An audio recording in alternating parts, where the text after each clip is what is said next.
हमने बात ना करिए, आपको बताया था कि 5 कंडीशन जहाँ पे रेजोनेंस पॉसिबल है। तो रेजोनेंस का इलेक्ट्रॉनिक और एनर्जेटिक मीनिंग क्या है, थर्मोडायनेमिक मीनिंग। तो बच्चों आपने देखा होगा कि 4-5 कंडीशन बताई, जिसमें हर कंडीशन में पाई इलेक्ट्रॉन इज़ अल्टरनेटेड, है ना, मतलब पाई बॉन्ड सब में है, 5 कंडीशन में। Pi bond is alternated to the lone pair of electron, pi bond is alternated to the positive charge, pi bond is alternated to the negative charge, pi bond is alternated to the odd electron. तो ये सबसे ख़ास बात आप ज़रा ध्यान दीजिए, इसका इलेक्ट्रॉनिक मीनिंग क्या है रेजोनेंस का। भाई हमने हाइपर कॉन्जुगेशन लिखवाया था, सिग्मा पी ओवरलैपिंग, है ना। तो जैसे देखो ये देखो रेजोनेंस ही तो है, ये भी, यहाँ भी रेजोनेंस है। पाई बॉन्ड शुड बी अल्टरनेटेड, है ना। तो बच्चों आप ज़रा ध्यान दीजिए,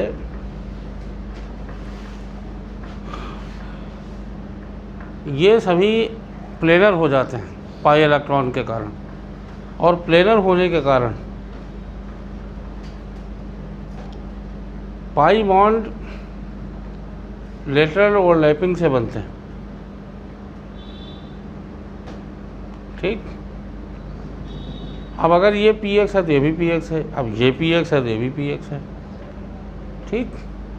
तो आप बताओ ज़रा, चारों p ऑर्बिटल sp2 हाइब्रिडाइज्ड है तो एक ही प्लेन में तो होंगे। तो आप बताओ, अगर जैसे हमने आपको पहले ही बताया कि इधर से पानी सर्कुलेट हो रहा है, उधर से पानी सर्कुलेट हो रहा है, सरफेस प्लेनर है, तो मिक्स नहीं हो जाएंगे। तो आप बच्चों ज़रा ध्यान दीजिएगा, यहाँ भी इलेक्ट्रॉनों का सर्कुलेशन, यहाँ भी इलेक्ट्रॉनों का सर्कुलेशन फ्री, यहाँ भी इलेक्ट्रॉनों का फ्री इन्वायरमेंट, यहाँ भी फ्री इन्वायरमेंट, और ये चारों ऑर्बिटल एक प्लेन में हैं।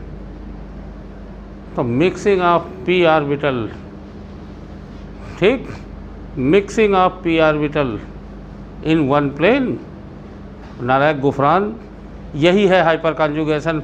वहाँ क्या था, mixing of sigma orbital to p orbital, यहाँ पी ऑर्बिटल। और इसमें क्या है, कौन सी महान बात लिखी हुई जो तुम बताते हो कि नहीं समझ में नहीं आया। नहीं, अब इसको थोड़ा पॉजिटिव रहो, बार बार वही बात तुमको बताते हो तुम, बस 1 मिनट में। सर हमको समझ में नहीं आ रहा है, हम जान दे दें, हम तीसरी मंजिल से कूद जाएं कि भाई समझ में नहीं आ रहा है, हैं? नहीं, हर चीज़ तुम आगे बढ़ो ना, तुम समझ में नहीं आ रहा तुम आगे बढ़ो, यही तो है। अब हम बता रहे हैं कि मिक्सिंग ऑफ पी ऑर्बिटल, अब तुम सैटरडे कह दो कि sir mixing of p orbital नहीं समझ पा रहे, तो हम मिक्स करके दिखावें इनको किसी ने नहीं देखा है, ये फीलिंग में है, ये फूल पत्ती किसी ने देखा है, ये ऑर्बिटल हैं, ऑर्बिटल इलेक्ट्रॉन डेंसिटी होती, ये कहीं कंप्यूटराइज या कहीं पिक्चर नहीं होती कि मिक्स होते दिखें, ये तुमको फीलिंग में लाना है कि जब ये पी ऑर्बिटल एक प्लेन में है तो क्या होगा। सिग्मा इलेक्ट्रॉनों में तो नहीं होता है क्योंकि रिजिड होते हैं। तो छोटी छोटी बात तो बताते हैं, इसमें कोई ऐसी नई बात तो हम बताते नहीं। आप जानते हो अब इसका इन्फ्लुएंस आया कहाँ से बेटा, सिंगल बॉन्ड होने के बावजूद इसकी बॉन्ड लेंथ कम पाई गई। तो आप बताइए, अगर सिंगल बॉन्ड है, होना चाहिए 1.54 आर्मस्ट्रांग, निकला 1.4 आर्मस्ट्रांग या 1.42, तो तुम्हारे दिमाग में एक क्वेश्चन मार्क नहीं आएगा कि ऐसा क्यों हो रहा है, बताइए। तो तुम्हारे दिमाग में बात नहीं आएगी कि ऐसा क्यों हो रहा है, समझे। तो कोई ना कोई इंटरेक्शन और ये सारी चीज़ें तुम दिमाग में लाओगे। तो इंटरेक्शन ये है, ये पी ऑर्बिटल मिक्स होकर के एक प्लेन में आ जाते हैं, मतलब एक जैसा इन्वायरमेंट बना देते हैं। और नालायक सुनील, अगर यही साइक्लिक होता तो ये करंट प्रोड्यूस हो जाती, क्लोज तो फिजिक्स में तुम लोगों ने पढ़ा होगा, करंट क्लोज सर्किट में ही पास हो सकती है। और तुम यही एरोमेटिसिटी में पढ़ोगे। अब कल को तुम कह दो एरोमेटिसिटी नहीं समझ में आ रहा है, नया नाम आ गया सर। तो अंतर फील करो कि इलेक्ट्रॉन फ्लो, ठीक, और तुम जहाँ होता है डीपी सिंह को अचार चटनी की तरह यूज करते हो। भाई हम क्या करें, शहीद हो जाएं? हम तुमको यही तो बता रहे हैं ना, तुमको हाँ एक गलती जरूर कर रहे हैं, समझाने की कोशिश कर रहे हैं, तो बाकी लोग ये गलती नहीं करते, ये है। और हम समझाने की इसलिए कोशिश कर रहे हैं क्योंकि हम 20-22 बसंत देख चुके हैं यहाँ, और हमने जो बच्चे सौम्यता रही जिनके अंदर एक्सेप्टेबिलिटी रही, वो चाहे जितने कमज़ोर रहे हों, वो डॉक्टर बने हैं, समझे, ये है। और ऐसे उनको हम ऐसे ही, और वो कहीं ना कहीं 1-2 बच्चे तो प्रोफेसर हो गए हैं, तो उनको देखोगे ना तुमको लगेगा हाँ ही डिजर्व इट। तो आप पहले किसी को भी ना समझ में आ रहा हो कहीं भी, तो हर बात पे उखड़ो नहीं, जैसे अपनी मम्मी पापा पे बिगड़ जाते हो ना, ठीक है ना, तो ये है।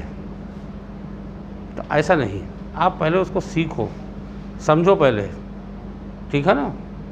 टीचर पेरेंट आपको अच्छे के लिए, आपको समझाने के लिए ही बताएंगे, और तुम हर बात पे कि दाल नहीं खाएंगे, अच्छी नहीं बनी, ठीक है ना, इसमें मिर्चा ज़्यादा है, इसमें मिठाई ज़्यादा है, तो ये सब जो बच्चों का एटीट्यूड होता है वो गलत है। अब यहाँ पे फीलिंग में आए, ये सारे इंटरेक्शन तुमको फील होने चाहिए, हम वही कोशिश कराते हैं।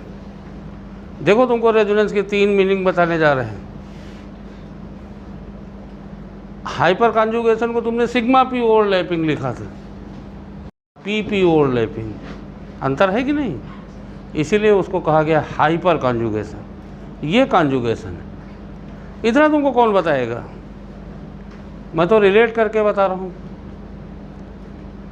तो ये अंतर है हाइपर कॉन्जुगेशन और रेजोनेंस में।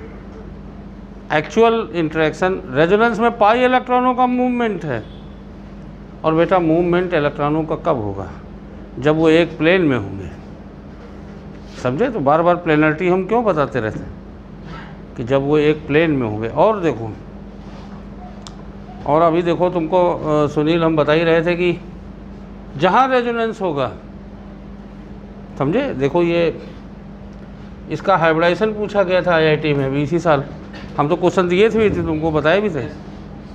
तो देखो ये रेजोनेंस में आ रहा है नहीं आ रहा, तो ये कैसा बॉन्ड आ जाएगा यहाँ, मतलब डबल बॉन्ड। अभी रेजोनेटिंग स्ट्रक्चर बनाओगे तो डबल बॉन्ड नहीं आ जाएगा यहाँ, डबल बॉन्ड आ जाने के कारण ये sp2 हो जाता है। अब उतना कठिन तो तुम्हारा नहीं पूछा जाएगा, लेकिन पूछा जाए तो याद रखिए, समझे। नॉर्मली ऑक्सीजन sp3 होता है, यह आईआईटी में पूछा गया था। और तुमको तो हम काफ़ी ऑक्जाइम वगैरह सब बता ही चुके, तो उन्होंने ऐसे ऐसे क्वेश्चन दे दिया। पहले ओजोनोलिसिस दे दिया, ओजोनोलिसिस, फिर ए दिया, फिर उन्होंने कहा NH2OH, फिर बी दे दिया। फिर पूछा कि बी में कितने एटम sp2 हाइब्रिडाइज्ड हैं या प्लेनर है। तो बच्चे क्या करते हैं, वो पाई बॉन्ड वाले तो गिन लेते हैं, पर इसको नहीं गिनते, समझे। अब देखो, अब बहुत इम्पोर्टेंट है ये। देखो इसमें तुमसे पूछा जाए कितने आइटम एक प्लेन में है, तो बेटा ये भी रेजोनेंस में है, तो बताइए यहाँ कैसा बॉन्ड आ जाएगा। तो ये भी sp2, जबकि sp3 होता है। नॉर्मल सिंगल बॉन्ड पे माइनस हो तो sp3 है, लेकिन यहाँ sp3 नहीं है। आओ आगे आ जाओ, भूल गए हम, आओ आगे आओ ना, आगे आओ, हिलने नहीं देंगे ना, उठो इधर आओ, नहीं आओ आगे आओ, दिखेगा सब दिखेगा। तुम बेटा वहाँ जब ही बैठ सकते हो जब हिलो ना, जहाँ तुम हिले तुमको तुरंत हटाएंगे हम, चाहे दिखे हो चाहे ना दिखे, हिलना नहीं। बैठो, यहाँ बैठो, इनको बैठो बेटा, बैठ जाओ। तो ध्यान दीजिए। तो बेटा ये रेजोनेंस का इलेक्ट्रॉनिक मीनिंग है। ये सब आगे लिख लोगे ना, ये तुमको बार बार बताते रहते हैं। Symmetrical overlapping of p orbital. और सुन लीजिए, कल को तुम इनऑर्गेनिक के कंपाउंड में डी ऑर्बिटल, तो वहाँ फिर तुम नाराज़ हो जाओगे कि सर ने तो पी बताया। बच्चा पी और डी की बनावट एक ही जैसी होती ना। पी में एक डंबल होता है, उसमें 2 डंबल होते हैं बस। और ऑर्गेनिक केमिस्ट्री में डी ऑर्बिटल आते नहीं। अब हम पढ़ा तो ऑर्गेनिक रहे, तो जैसे केमिनोफोर है तो अब उसमें या MnO डबल बॉन्ड ऑक्सीजन, उसमें डी पाई पी पाई होते हैं, तो वहाँ भी रेजोनेंस में डी में हो, बस वो प्लेन में हो। तो symmetrical overlapping of pi electron or p orbital in one plane is called as resonance. तो रेजोनेंस का मतलब है सिमेट्रिकल ओवरलैपिंग ऑफ, ये सब ऑर्बिटल मिक्स हो जाते हैं। देखो बनाया तो होमोजीनियस पाई इलेक्ट्रॉन। यहाँ सिंगल बॉन्ड था लेकिन इसमें डबल बॉन्ड करेक्टर आ जाता है ड्यू टू रेजोनेंस, और इन डबल बॉन्ड में सिंगल बॉन्ड करेक्टर आ जाता है ड्यू टू रेजोनेंस। समझे? तो symmetrical overlapping of p orbital in one plane is called as resonance. और बच्चा अगर प्लेन नहीं होगा तो क्यों होगा बताइए? इलेक्ट्रॉन का फ्लो कैसे होगा? ये यहाँ बीच में नाली बनी हो तो पानी इधर से फ्लो करोगे तो होमोजीनियस फ्लो कैसे होगा? जहाँ ड्रेन होगी वहाँ कट जाएगा पानी का फ्लो। और सुन लीजिए, यही सब कुछ एक ही चीज़ है। इसी को तुम साइकिल बना दीजिए, जैसे देखो वो बनाया है मैंने। तो साइकिल में अगर रेजोनेंस होगी तो करंट फ्लो होने लगेगी। That is called as aromaticity. कभी तुमने सोचा कि एरोमेटिसिटी पटेल कभी ओपन चेन में नहीं होती? तो सब फिजिक्स के रूल ही तो हैं। करंट हमेशा क्लोज सर्किट में पास होते हैं। तो जहाँ इसको क्लोज कर दीजिए, देखिए क्लोज कर दिया आपने, दिस इज एरोमेटिक। ठीक है ना, एरोमेटिक। तो लिख लीजिए, ये बना लो खाली।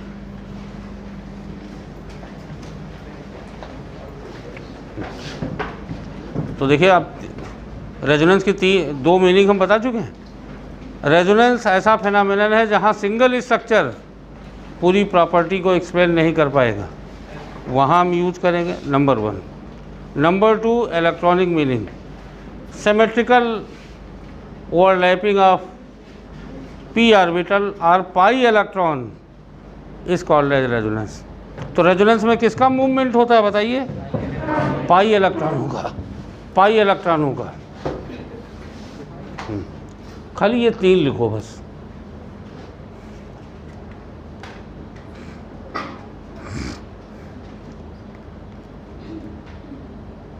और हमने जिनको पढ़ा दिया है ना, जो हमारे स्टूडेंट हैं, दुनिया इधर से उधर हो जाए वो डिग नहीं सकते हैं।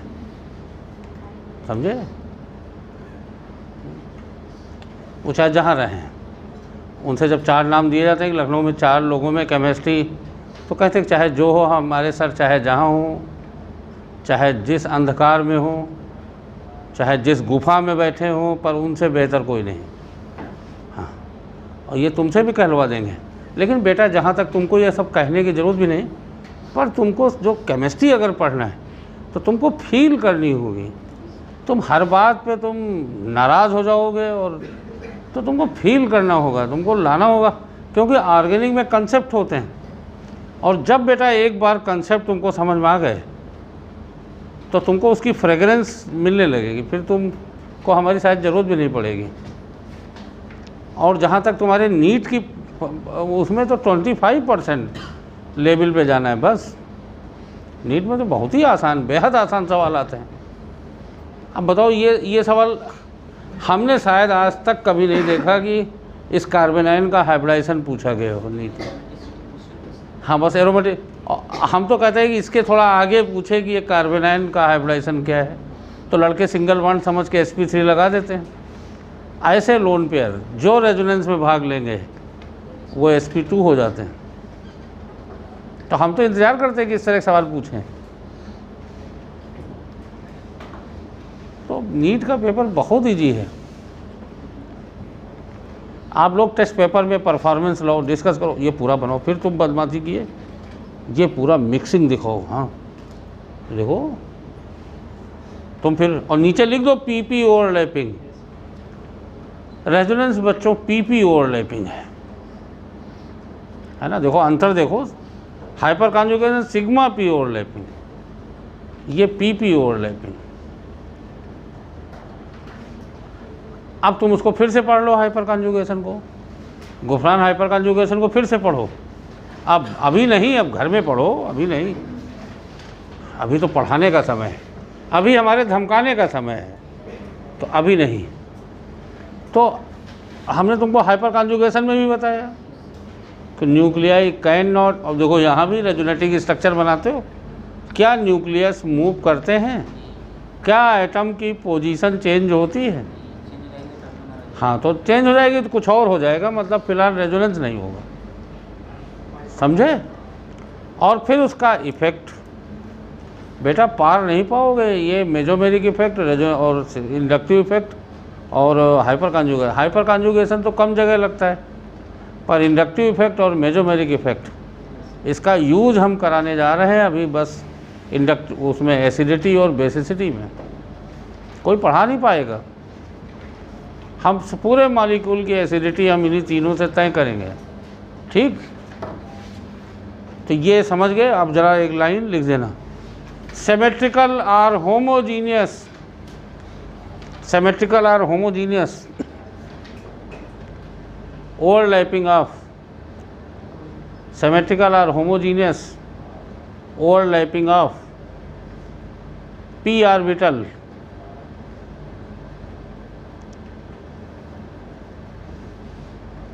in one plane is called as resonance.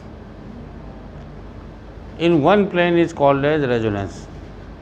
तो बेटा रेजोनेंस में पी ऑर्बिटल की ओवरलैपिंग होती है, तो प्लेनर होना चाहिए तभी हो पाएगी। और अब आगे चल के डी की भी होती है बेटा, समझे, लेकिन अब वो सब इनऑर्गेनिक में मिलेगा। जैसे केमेनोफोर है, Mn और डबल बॉन्ड ऑक्सीजन है, तो उसमें डी पाई पी पाई बॉन्ड होंगे। अब तुम्हारे यहाँ तो पूछा भी जाता है। अच्छा दूसरी बात देखो ज़रा, ये नोट कर लिया, होमोजीनियस पाई इलेक्ट्रॉन क्लाउड, और यही अगर साइक्लिक होता तो करंट फ्लो हो जाती, क्योंकि ओपन सर्किट में करंट नहीं फ्लो होती। बेंजीन में इसीलिए तो एरोमेटिक, तो रेजोनेंस का स्पेशल केस ही तो एरोमेटिसिटी है। अब बच्चों एक बात ज़रा ध्यान दीजिए, बहुत इम्पोर्टेंट है। जैसे भाई नेचर में या लैब में बेंजीन का तो ये फार्मूला है, तो बेंजीन कैसे बना होगा भाई, कार्बन और हाइड्रोजन। कार्बन जो है सॉलिड ग्रेफाइट कह लीजिए, हाइड्रोजन गैस है। यहाँ तो कोई बॉन्ड नहीं, हाइड्रोजन में तो एक बॉन्ड भी है, कार्बन में तो कोई बॉन्ड नहीं होते, लेकिन बेंजीन में इतने बॉन्ड बन गए, ठीक। हाइड्रोजन भी है। जब भी बच्चों बॉन्ड बनता है तो एनर्जी रिलीज होती है, और एनर्जी अगर रिलीज होगी तो सिस्टम स्टेबल होगा। हमेशा ध्यान दीजिए, system having lowest energy is most stable. जितने कम एनर्जी होगी उतने ज़्यादा स्टेबल होगा, और इसीलिए बॉन्ड बनते हैं। बॉन्ड बनते ही हैं एनर्जी को ख़त्म करने के लिए, एनर्जी को रिलीज़ करने के लिए, समझे, पोटेंशियल एनर्जी को डिक्रीज़ करने के लिए। Decrease in potential energy is one of the thermodynamic reason for the bond formation. ये केमिकल बॉन्डिंग में पहले रूल बताया गया, तुमने पढ़ा होगा octet rule, electronic reason, decrease in potential energy, energetic reason. ठीक, तो अब आप देखो बच्चों, कोई मॉलिक्यूल क्यों बनता है? एनर्जी रिलीज करने के लिए। मान लिया बेंजीन बना, तो बेंजीन अपने एटम से मिलकर बना, तो बेंजीन की एनर्जी मेरे बच्चों यहाँ होनी चाहिए। ठीक, एनर्जी रेजोनेटिंग स्ट्रक्चर या कैनोनिकल स्ट्रक्चर या स्ट्रक्चर,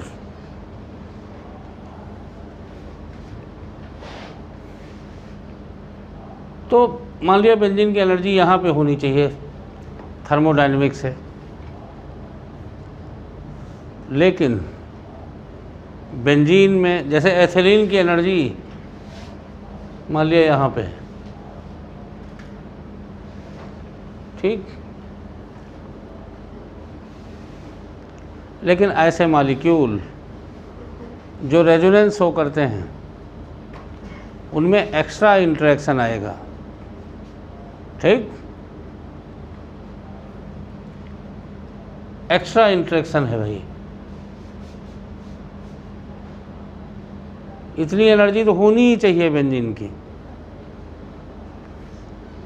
लेकिन बेंजीन में एक्स्ट्रा इंटरेक्शन होता है, सब में तो नहीं होता रेजोनेंस। एक्स्ट्रा इंटरेक्शन होने के कारण बेंजीन की एक्सपेरिमेंटल एनर्जी यहाँ दिखती है।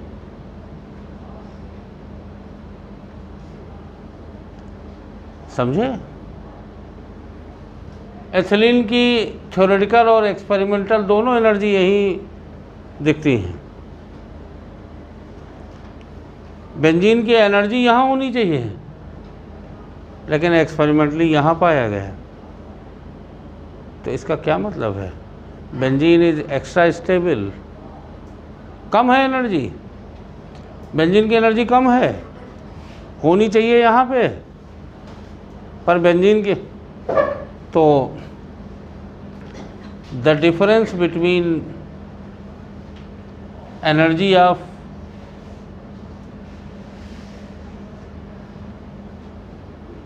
most stable canonical form and its resonance hybrid is called as resonance energy। समझे? एथिलीन में जो एक्सपेरिमेंटल थ्योरेटिकल सब बराबर है, तो एथिलीन की रेजोनेंस एनर्जी जीरो होगी, नो इंटरेक्शन। तो रेजोनेंस बच्चों स्टेबिलिटी को इंक्रीज करेगा, रेजोनेंस एक्स्ट्रा स्टेबिलिटी को इंट्रोड्यूस करेगा। जिनमें रेजोनेंस नहीं, हम ये नहीं करें कि वो स्टेबल नहीं होते हैं भाई, वो भी तो मॉलिक्यूल पाए जाते हैं। एथिलीन में रेजोनेंस नहीं तो एथिलीन पाया तो जाता ही है, पर जिसमें रेजोनेंस होगा they will become extra stable. Ethylene का भी हीट ऑफ फॉर्मेशन है, इसका भी हीट ऑफ फॉर्मेशन है, दोनों स्टेबल हो रहे हैं, पर बेंजीन इज एक्स्ट्रा स्टेबलाइज्ड। और एक बात बता दें, हमारे पास तो बहुत उदाहरण है, और यही चीज़ तुमको फील करनी है कि भाई ये इंटरेक्शन का महत्व तो कहाँ पे आया।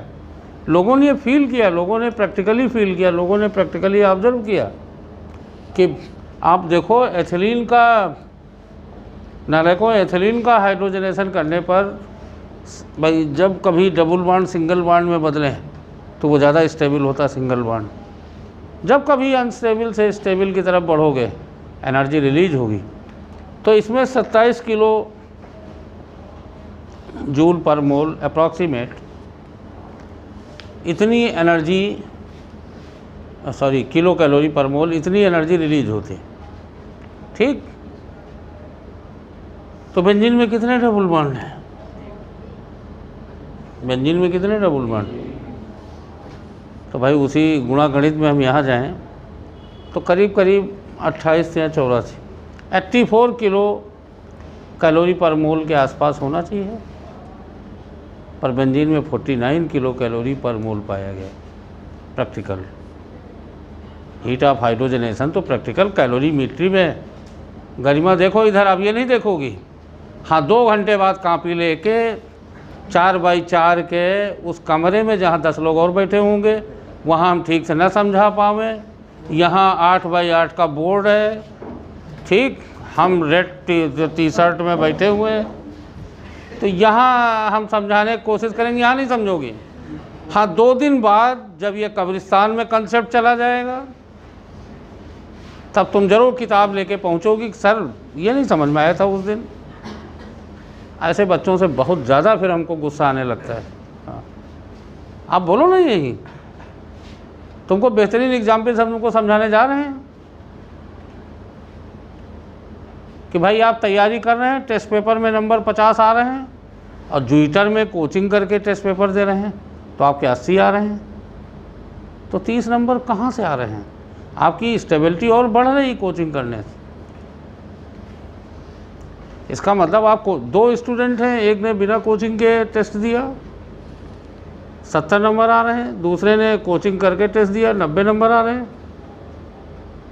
बच्चों के प्रीवियसली नंबर सेम थे, तो ये 20 नंबर का जो एक्स्ट्रा फ़र्क आया ये किसके कारण आया? ऑब्वियसली कोचिंग के कारण आया। भाई कोचिंग में वही चीज़ है। यहाँ पे आप देखो, एक पाई, अब ये इम्पॉर्टेंट बात बता रहे हैं तो इस समय दिमाग नहीं लगेगा। इस समय सारे कैलकुलेशन, सारे हिसाब किताब इस समय दिमाग में आएंगे और सारी वो चीज़ें आएंगी जो दिमाग में आए हुए कि सर हमको समझा नहीं पा रहे हैं। हाँ हाँ, इस समय बड़ा एक्टिव, प्रोएक्टिव होता है दिमाग कि सर तो हमको समझा नहीं पा रहे हैं, हम तो बैठे हुए हैं, सर नहीं समझा पा रहे हैं।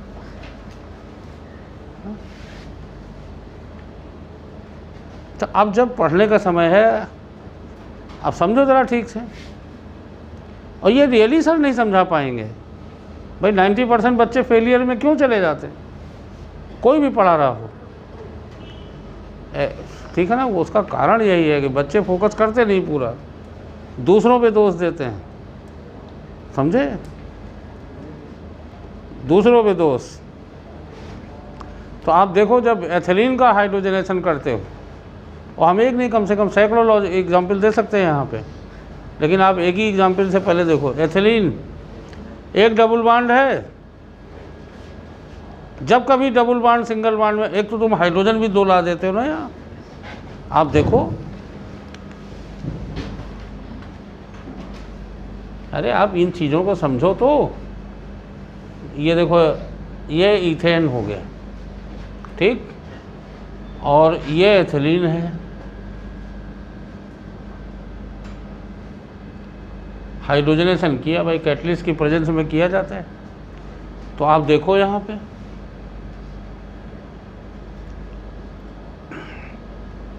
दो बॉन्ड ये इंट्रोड्यूस किए हो, एक बॉन्ड ये ब्रेक किए हो,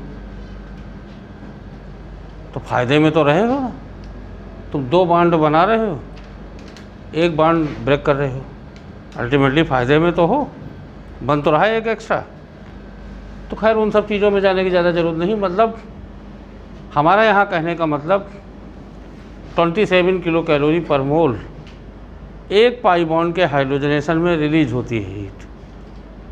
तो बेंजीन में तो 3 पाई बॉन्ड हैं, तो थ्योरेटिकली तो 84 के आसपास रिलीज होनी चाहिए, पर बच्चों प्रैक्टिकली बेंजीन में 49 किलो कैलोरी हीट रिलीज होती। तो हमारा कहने का मतलब होना चाहिए 84, रिलीज हो रही 49। इसका मतलब बेंजीन ज़्यादा स्टेबल है पर डबल बॉन्ड, इसलिए उसका हाइड्रोजनेशन आसानी से नहीं हो पा रहा है। बेंजीन के 3 पाई बॉन्ड ज़्यादा स्टेबल हैं, इसलिए उनका हाइड्रोजनेशन हो नहीं रहा है, वो ब्रेक नहीं हो पा रहे हैं।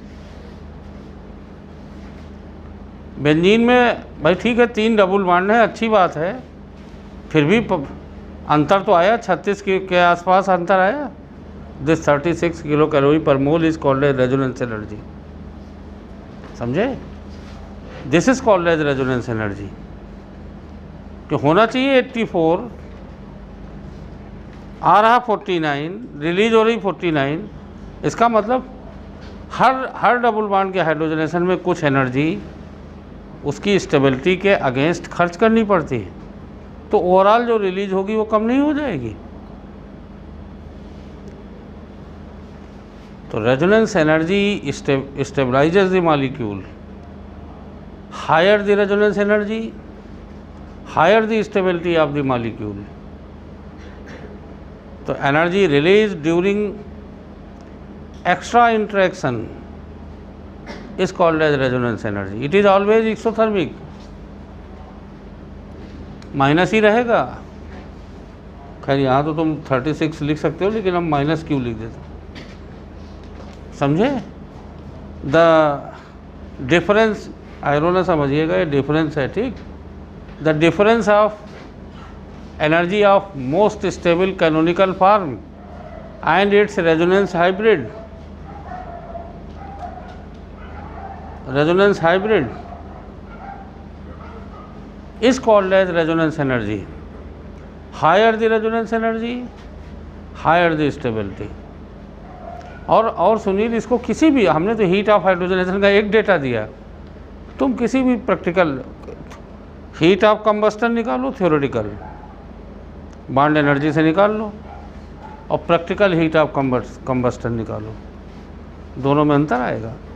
ऐसे मॉलिक्यूल जो रेजोनेंस हो करेंगे, उनका ऑब्जर्व्ड हीट ऑफ रिएक्शन, कोई भी रिएक्शन हो, चाहे कंबस्टन हो, चाहे न्यूट्रलाइजेशन हो, चाहे हाइड्रोजनेशन हो, चाहे जो भी हो, वो सेम आएगा ही नहीं, समझे? तो extra stability gained by species due to resonance, interaction ही तो है ये। अब ये मिक्स हो रहे हैं, दो लोग अलग अलग बैठे हुए हो, भाई एक साथ बैठ गए, तो इसका मतलब इंटरेक्शन बढ़ा है, तभी तो एक साथ बैठ रहे हो, समझे? तो रेजोनेंस का इलेक्ट्रॉनिक मीनिंग ये है, resonance increases the stability, resonance increases the interaction, और इंटरेक्शन माने एनर्जी रिलीज होना, एंड द, और बेटा ध्यान रखिए, जितने ये आइडेंटिकल हों उतने इंटरेक्शन हम मानेंगे। दो लोगों का एग्जैक्ट बिहेवियर एक जैसा हो जाए, भाई दोनों बदमाश हैं तो खूब दोस्ती होगी, ठीक है ना? तो ये है, एक जैसा बिहेवियर होगा तो उतने रेजोनेंस एनर्जी बढ़ती जाएगी, ठीक।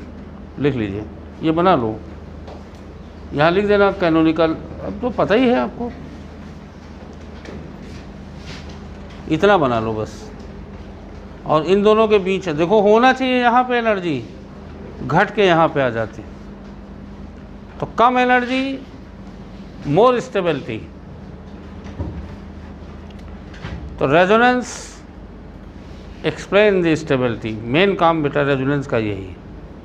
और सब जगह रेजोनेंस नहीं होगी, रेजोनेंस कहाँ कहाँ होती, जहाँ जहाँ 5 कंडीशंस मैंने बताए, ठीक। अल्टरनेटेड पाई बॉन्ड, ठीक, pi bond should be alternated to the positive charge, ठीक, pi bond should be alternated to the negative charge, pi bond should be alternated to the lone pair of electron. तो ये बेटा resonance का actual meaning है।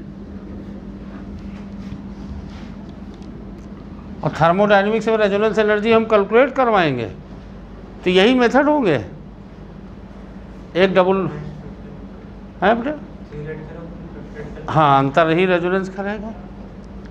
हम एक double bond का heat of hydrogenation दे देंगे, तो बेंजीन में तो 3 डबल बॉन्ड होते हैं, तो पहले 3 का निकालो, फिर प्रैक्टिकल क्वेश्चन में दिया जाएगा, नहीं प्रैक्टिकल कोई मेथड दिया जाएगा, ठीक।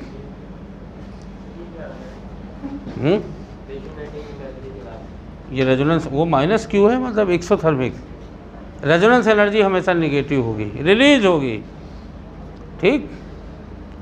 और तुम थर्मोडायनेमिक्स चैप्टर खोलोगे फर्स्ट ईयर में, तो रेजोनेंस एनर्जी में यही मिलेगा। तो रेजोनेंस स्टेबलाइजेज द मॉलिक्यूल,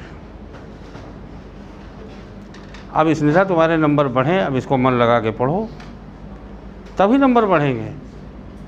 बच्चा ये समझ लीजिए, जो हमसे कहते हैं कि हमारे नंबर कम हैं, तो हम सीधा उसका मतलब निकाल लेते हैं कि पढ़ाई में कमी है ना, कि और अदरवाइज़ मत लो कि नहीं हम पीपल में 1 लोटा पानी चढ़ाना शुरू करें तो नंबर बढ़ेंगे, ठीक है ना। टी शर्ट जैसे सर ने कहा रेड टी शर्ट, तो वो नहीं, ठीक है ना। इन सब का कोई मतलब नहीं होता है, हम कभी नहीं फॉलो करते, हमारे घर में सब लोग फॉलो करते हैं, तो टकराव होता रहता है रोज़ दूसरे तीसरे दिन, हम कभी नहीं फॉलो करते हैं, कभी नहीं।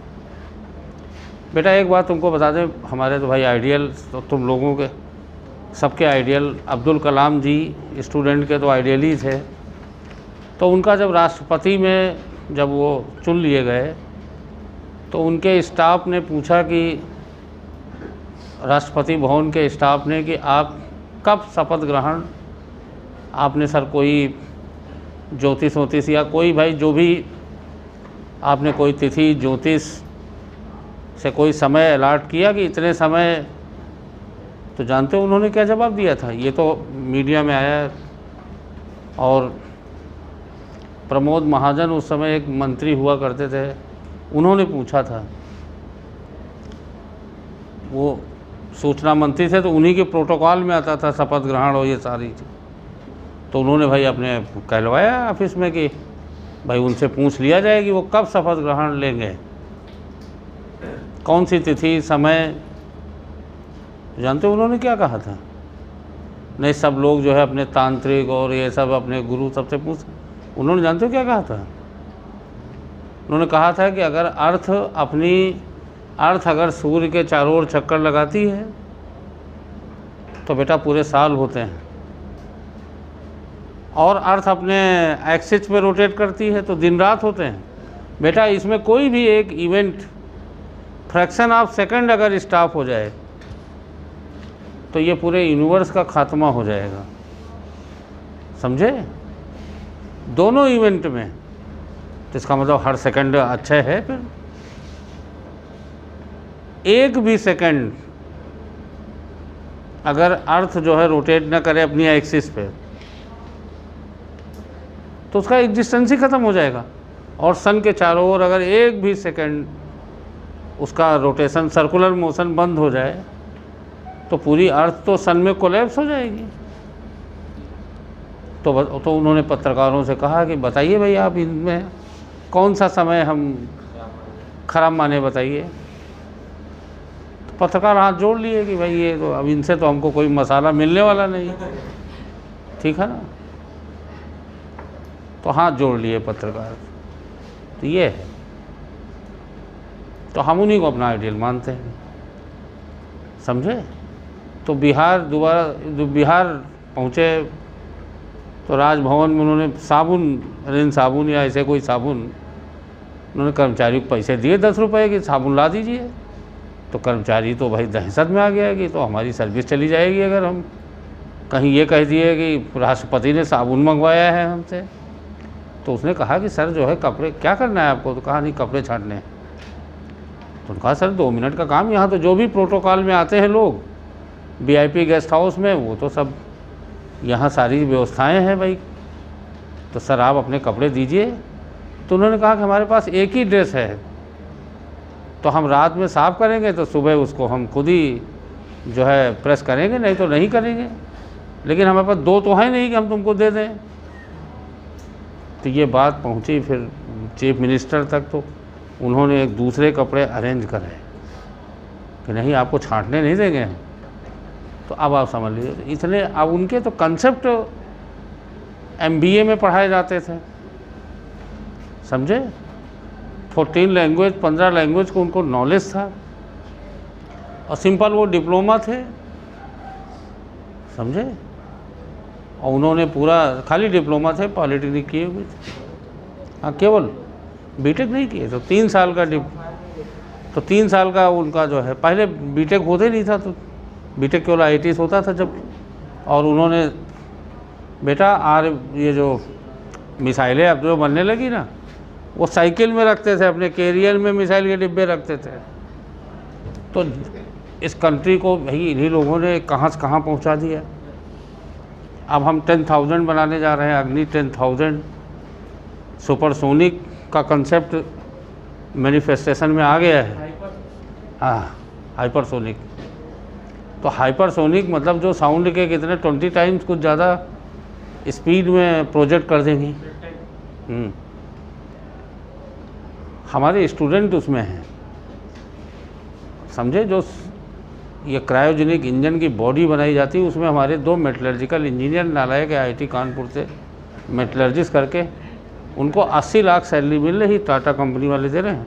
बॉडी तो ये टाटा कंपनी बनाती ना, तो सर डिज़ाइन तो भाई इंजन मेन इसरो में वो होता है जिससे लोग जो है कॉपी ना कर पाएँ। उसमें एलॉय उसकी भी रिसर्च होती, तब ये सस्ते होते, नहीं तो बाकी कंट्री वाले बिक जाएंगे जो है इतना महंगा होता।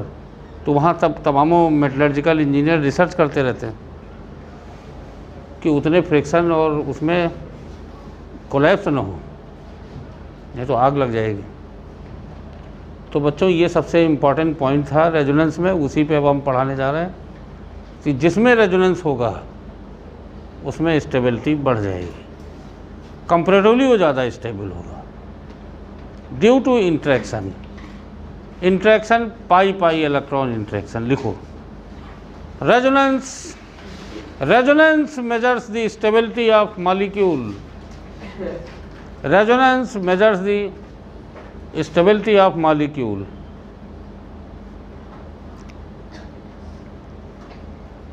measures the stability of molecule. Resonance extra stabilizes the molecule. Extra stabilizes. Resonance extra stabilizes the molecule. ठीक, अगली लाइन में लिखो। ये बना लिया था तुम लोगों ने, यहाँ लिख देना रेजोनेंस हाइब्रिड है ना, ये एनर्जी है, ये कैनोनिकल है भाई। अब यहाँ तो आइडेंटिकल है तो दोनों बराबर होंगे। The difference of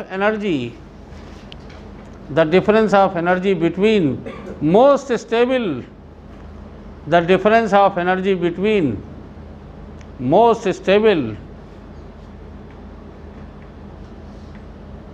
canonical form या structure.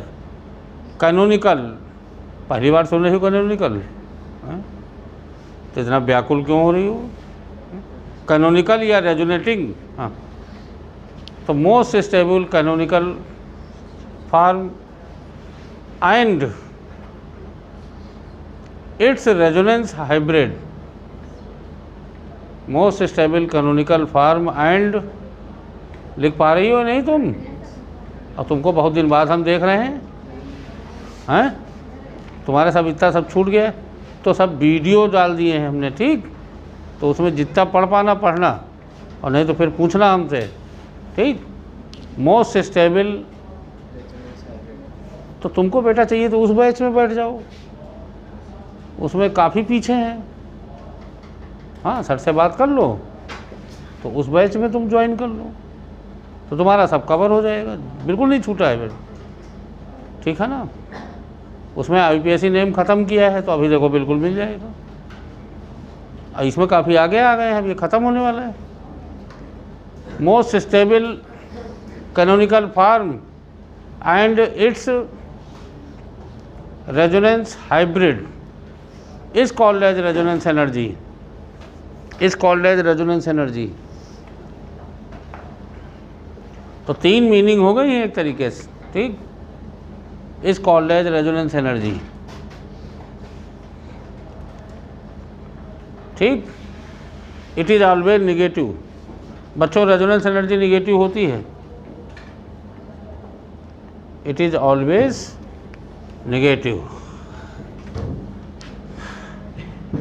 Higher the resonance energy, higher the resonance energy,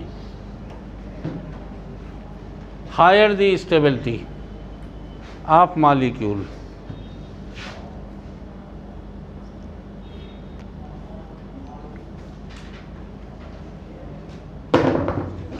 higher the resonance energy, higher the stability of molecule.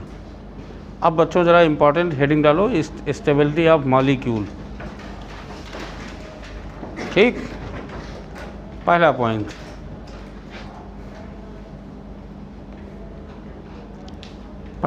The species which will show resonance, the species which will show resonance. अब जरा ध्यान से पढ़िएगा, the species which will show resonance will be more stable, the species which will show resonance will be more stable than the species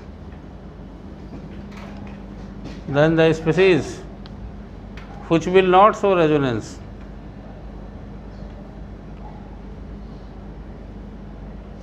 पहला point है,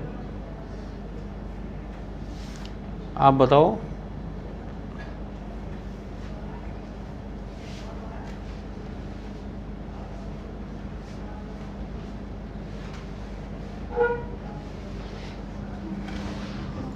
vinyl chloride और ये vinyl chloride है, जल्दी बताओ बच्चों कौन ज़्यादा स्टेबल होगा?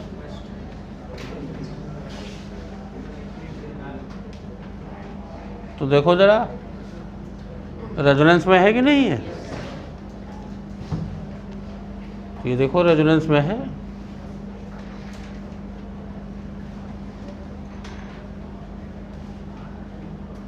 ना? नो रेजोनेंस,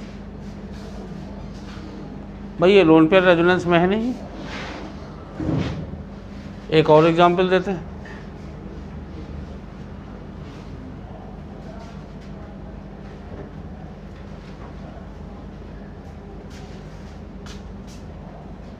बताओ दोनों में विनाइल कार्बोनियम आयन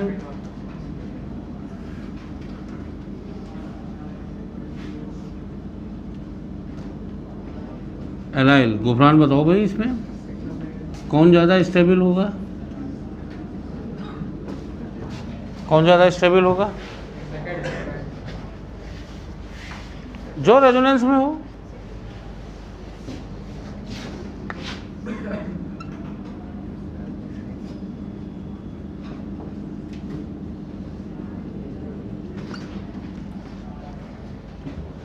ठीक, तो लिख डालो भाई दोनों। और ये खांसी जुकाम कोई बीमारी नहीं होती, कोई बीमारी नहीं। ठीक, हम इंटरमीडिएट में पटेल शिवगढ़ में रहते थे, तुम जानते हो इसलिए तुमसे बता रहे हैं। और शिवगढ़ में हम, अब भाई उस समय टिफ़िन सर्विस तो 90 में होती नहीं थी। ये टिफ़िन सर्विस का उद्योग धंधा ये तो अभी बाद में जब लड़के ज़्यादा तैयारी करने लगे तो पहले खुद ही खाना। अब हम हाई स्कूल पास करके, और उस समय नर्सरी केजी तो होता नहीं था, तो 15 साल में हम खाना बनाने लगे। ठीक, तो वहाँ पे धीरे धीरे हम बीमार होने लगे। भाई जब आप 15-16 साल में जो काम आपका नहीं है तो भाई आपका डाइट न्यूट्रिशन सब गड़बड़ होगा, तो हमको खांसी आने लगी। तो पहले तो 20-25 दिन हम लोग खांसी वांसी को कुछ नहीं समझते हैं, फिर भी बढ़ती चली गई। तो बस स्टेशन के पास हम जो, और यहाँ पे एक जो है ग्लैंड्स, अब कोई दवाई वाई रिएक्शन, लेकिन बस स्टेशन में बैठे तो वहाँ एक फ़ोटो लगा था कि अगर आपके गले में गांठ है तो ये टीबी हो सकती है। तो अब हमारा मन बड़ा दुखी हुआ कि लग रहा खांसी भी आ रही है, अब ये टीबी लग रहा, टीबी निश्चित है। ठीक, फिर 10-15 दिन हमने बताया तो नहीं पिताजी से, लेकिन हाथ हमारा जो है रैंडमली चला जाता था और फिर वही फ़ोटो दिमाग में आता था। तो ये पहले बेटा जो है उस समय ये सब सिम्टम, अब सिम्टम है ये। तो अब लेकिन अब हम उस एज में हमको तो यही कि नहीं हमको टीबी है, अब कंफर्म हो चुका है। ठीक, पिताजी से डरते डराते बताया हमने, तो पिताजी ने पहले हमको एक तमाचा मार दिया कि तुम 2 महीने से तुम पहले क्यों नहीं बताए। तो हमने कहा आप तो बता रहे हैं। तो अब वहाँ पे कोई एमडी और डॉक्टर है, तुमको बछरावा में पटेल, वो एक डॉक्टर, अब तुम नहीं जानते होगे बेटा, डॉक्टर चौहान एक MBBS डॉक्टर पहले हुआ करते थे, ख़त्म हो गए वो। तो वही एक इकलौता सहारा थे पूरे उस क्षेत्र में 25-30 किलोमीटर, और डॉक्टर चौहान काफ़ी बदतमीज़ हो चुके थे। तो चूँकि वही ओनली सलूशन थे, तो अब वो बदतमीज़ी से पेश आते थे। तो उनको दिखाने गए, पिताजी ने हमारे दिखाया कि भाई डॉक्टर साहब देखिए, का कोई बात नहीं, ये 60-70 इंजेक्शन लिख दिए। अब स्टेप्टोमाइसिन, तुम लोग तो बायोलॉजी के तुम सब लोग जानते हो, एंटीबैक्टीरियल, और क्या दिया जाएगा, टीबी का मतलब एंटीबैक्टीरियल ही दिए जाएगा। तो वो स्टेप्टोमाइसिन इंजेक्शन, कहा 90 इंजेक्शन लगेंगे मास्टर साहब। पिताजी हमारे टीचर थे, तो कहा, तो पहले तो हमको लगा कि हम चक्कर वक्कर आने लगेगा। तो हमने कहा कोई बात नहीं, टीबी तो ठीक हो जाएगी।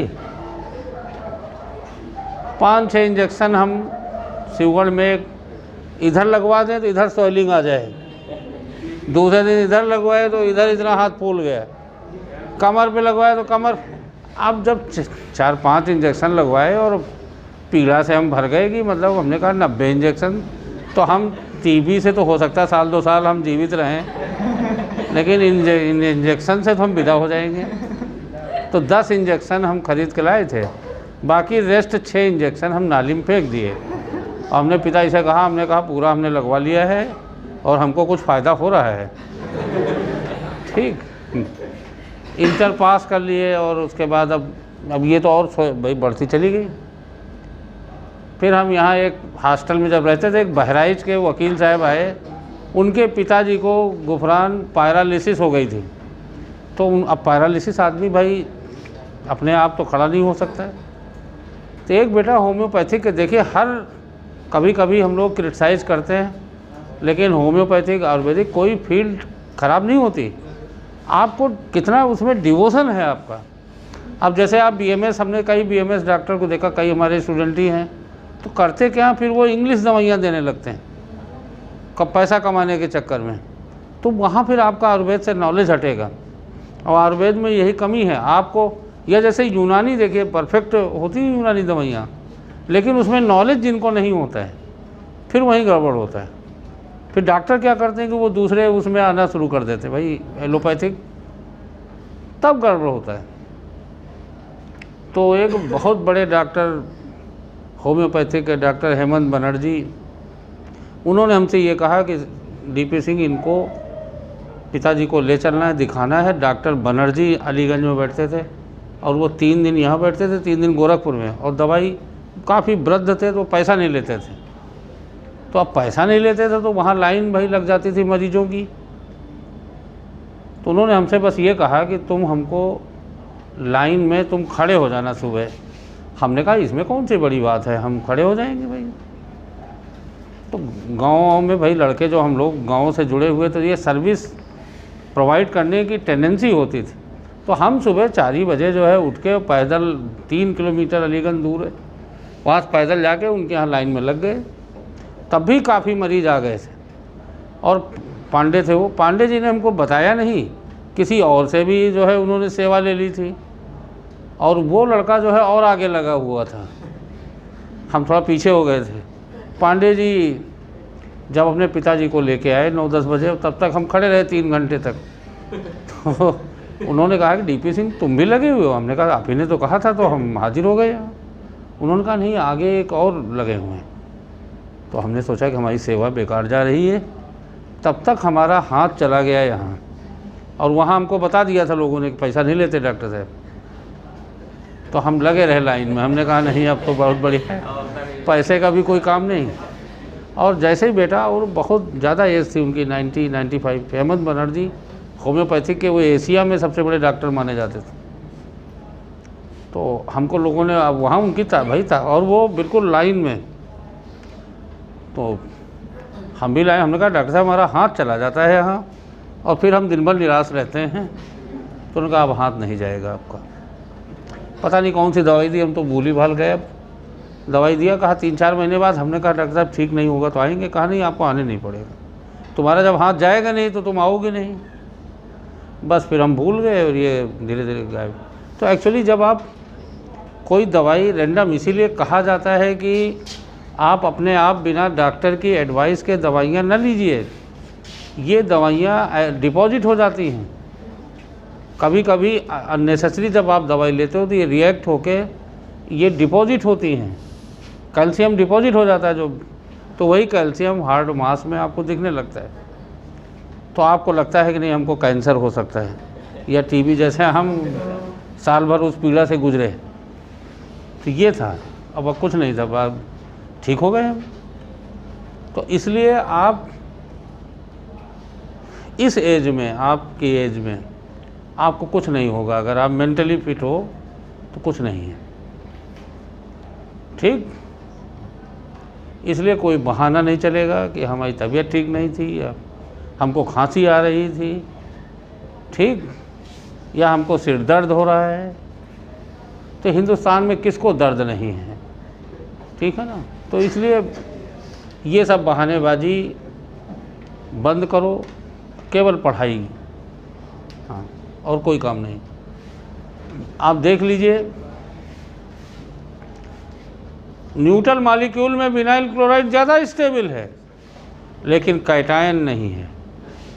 देखिए अब आगे जब हम SN1 SN2 पढ़ाएंगे तो दोनों रीजन आप दोगे, हम तुमको बताएंगे कि allyl chloride will give fast nucleophilic substitution because it's carbonium ion is highly stable. Carbonium ion stable है, इंटरमीडिएट स्टेबल होना चाहिए, शायद वही चैप्टर ही पूरा चल रहा है, लेकिन मॉलिक्यूल अनस्टेबल होना चाहिए, समझे।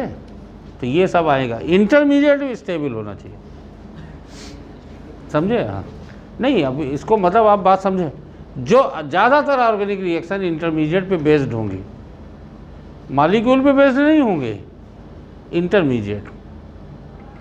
तो जिनका इंटरमीडिएट ज़्यादा स्टेबल होगा वो बेहतर रिएक्शन मानी जाएंगे। अब वो सब आगे हम तुमको पढ़ाएंगे उसकी, लेकिन उनमें इन्हीं सब पॉइंट का यूज होगा। अब जैसे देखो ना, विनाइल कार्बोनियम आयन और allyl carbonium ion, which is more stable, allyl, because positive charge देखो यहाँ से हट के यहाँ नहीं आ गया, डीलोकलाइज्ड। बेटा चार्ज जितने ज़्यादा डीलोकलाइज होगा, चाहे पॉजिटिव चार्ज हो चाहे निगेटिव चार्ज हो, चार्ज मूव करे, डीलोकलाइज हो, ख़त्म हो, वो स्टेबल होगा, ठीक। लिख लीजिए अपना, vinyl chloride is more stable due to allyl chloride due to resonance. Vinyl chloride is more stable than allyl chloride due to resonance.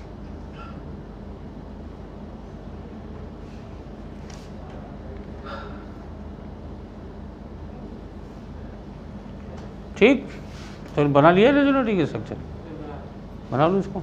और इधर लिख देना कि allyl cation is more stable then vinyl cation.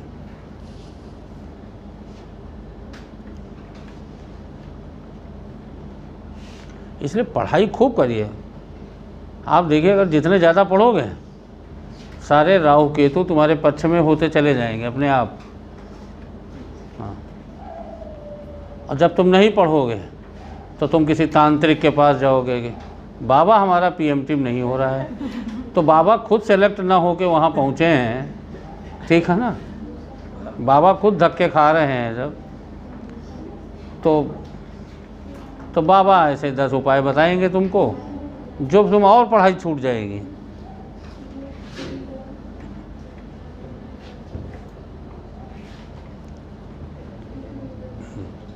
Allyl carbonium ion या cation is more stable then vinyl. तो ये बेटा ध्यान दीजिएगा, जो मॉलिक्यूल लिखवा दिया था हमने शायद, the molecule which will show resonance लिखवाया था। तो 2 मॉलिक्यूल, एक में रेजोनेंस है एक में नहीं है, ठीक। अब बेटा दोनों में रेजोनेंस है, सुन लीजिए, इसी क्रम में लगाना है।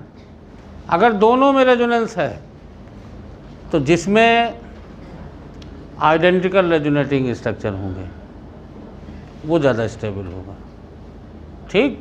लिखिए,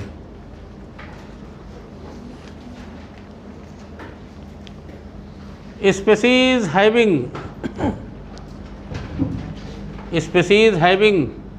identical resonating structure will be more stable.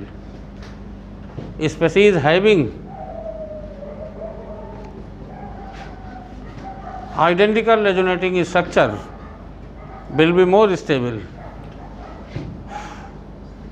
ख़त्म करो बेटा जल्दी, तुम्हारे बैच का सिलेबस बहुत अच्छे से है, तो ये सब 4-5 महीने में हम ख़त्म कर देंगे पूरी केमिस्ट्री। स्पीसीज है, और जब चाहेंगे वहाँ धीमा पढ़ा देंगे, और जहाँ कठिन चैप्टर आएंगे वहाँ थोड़ा धीमे धीमे कर देंगे। Species having identical resonating structure will be more stable. बच्चों देखिए आप बताओ ज़रा, कार्बोक्जिलेट आयन, अब तो खुद आंसर दे सकते हो, और फिनॉक्साइड आयन कौन ज़्यादा स्टेबल है बताइए? क्योंकि इसमें है स्ट्रक्चर दो ही, लेकिन आइडेंटिकल हैं।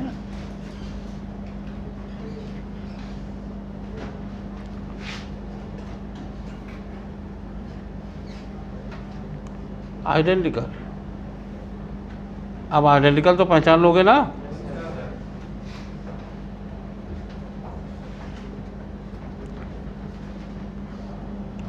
देखो यहाँ ऑक्सीजन पे माइनस चार्ज है, ठीक, बना लोगे resonating structure? Gufran resonating structure आप बना लोगे? हाँ नहीं कर रहे हो? अब तो हाँ, बस यही है। जो बच्चा रेजोनेटिंग स्ट्रक्चर या resonance, inductive effect, hyper conjugation, इनके कंसेप्ट को समझ गया, फिर केमिस्ट्री में ज़्यादा कुछ रह नहीं जाता ऑर्गेनिक में, फिर तो रिएक्शन है, और रिएक्शन में भी इन्हीं का यूज है, समझे?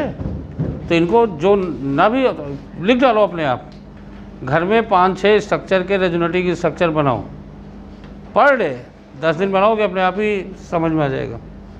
अब देखो यहाँ ऑक्सीजन पे माइनस, यहाँ ऑक्सीजन पे माइनस ओरिजिनल स्ट्रक्चर में, और यहाँ किस पे माइनस? कार्बन पे। तो कैसे हम आइडेंटिकल कहेंगे? हम तो नॉन आइडेंटिकल कहेंगे। हाँ रेजोनेंस हो रहा है वो अलग बात। गरिमा अब ये रेजोनेटिंग स्ट्रक्चर बना लोगी? अब बुलाया जाए अभी बोर्ड पे,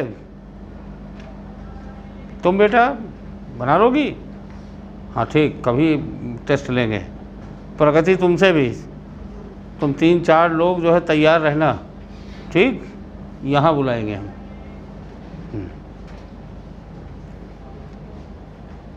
लास्ट में स्निधा तुमको भी बुलाएंगे, हाँ, और 5 एग्जाम्पल देंगे, और इस पे बनाओ। इसमें कोई ऐसा तो नहीं कि रफ ख़त्म हो जाएगी, सर रफ नहीं बचा, नहीं, इसी बनाओ, तुम दिन भर बनाओ इस पे। किसने रोका है भाई? जब क्लास ख़त्म हो जाए तुम पेन ले लो, करो प्रैक्टिस। हाँ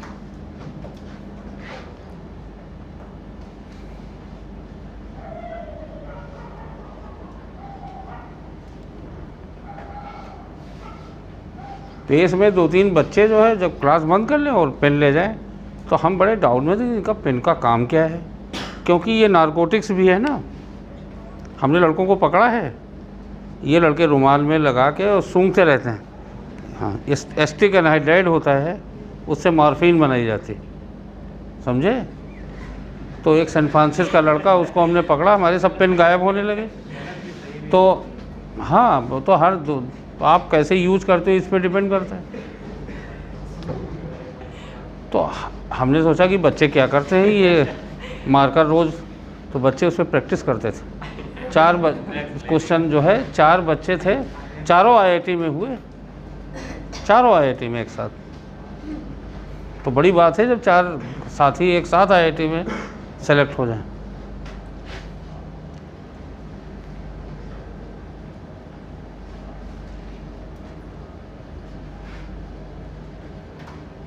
और 12th में ही थे सारे बच्चे, और सेलेक्ट हो गए। तो देखो अब इसमें देखो, फिनॉक्साइड आयन में नॉन आइडेंटिकल स्ट्रक्चर हैं, और यहाँ आइडेंटिकल हैं। तो बच्चों जब दोनों रेजोनेटिंग स्ट्रक्चर शो करें तो पहले देखो कि आइडेंटिकल हैं या नॉन आइडेंटिकल। ठीक, तो जो आइडेंटिकल शो करेगा, हम गिनेंगे नहीं, फिर जो आइडेंटिकल शो करेगा वही स्टेबल होगा। लिख लीजिएगा, phenoxide ion is less stable then carboxylate ion.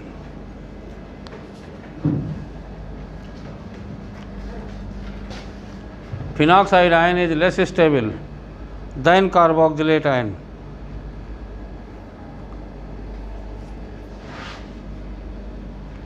Phenoxide ion is less stable than carboxylate ion because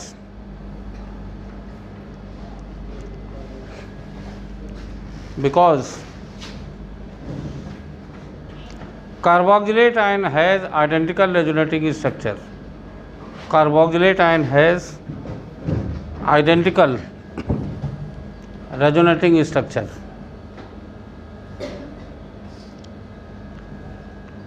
और यहाँ लिख दो नॉन आइडेंटिकल, ये लिख दो।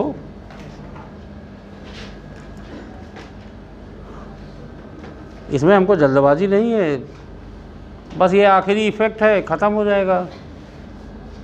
अब ख़त्म ही हो रहा है, अब आगे हमको इसका यूज ही करना है। ठीक,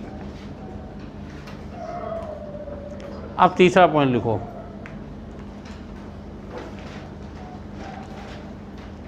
बच्चों, अगर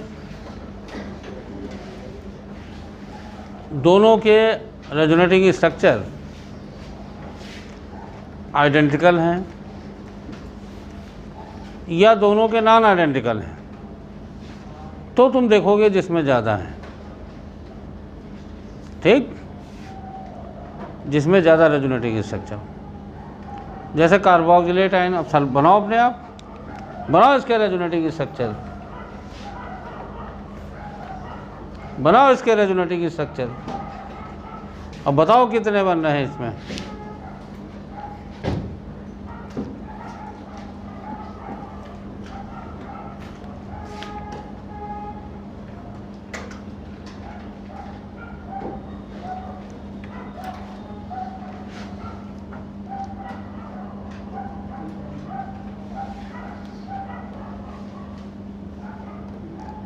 ये क्या कर रहे हो, ये क्या कर रहे हो?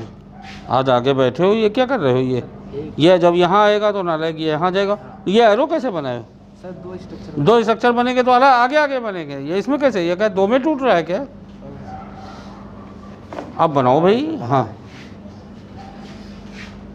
और ये दोनों एरो दिखाओ भाई। जब ये यहाँ जा रहा है तो ये यहाँ आएगा, और एक स्ट्रक्चर और डबल हेडेड एरो। मूर्ख,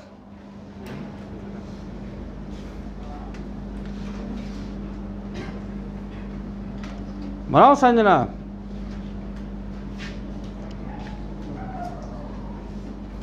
ये एरो दिखाओ। हाँ हाँ, कब दिखाओगी? हाँ दिखाओ बेटा पीछे।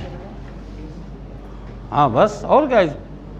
और एक ही लाइन में लिख दो, उसमें कोई दिक्कत नहीं भाई। ये अब देखो यही सब है। अब तुम इसमें डर क्यों रहे हो? ये जो है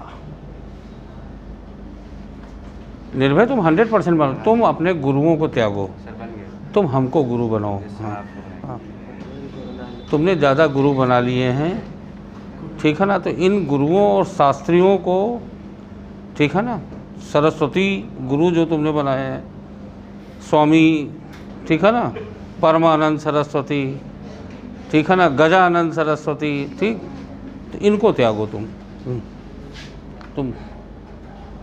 और कई बार तुमको इशारे से हम बता चुके, पर तुम समझ नहीं रहे हो।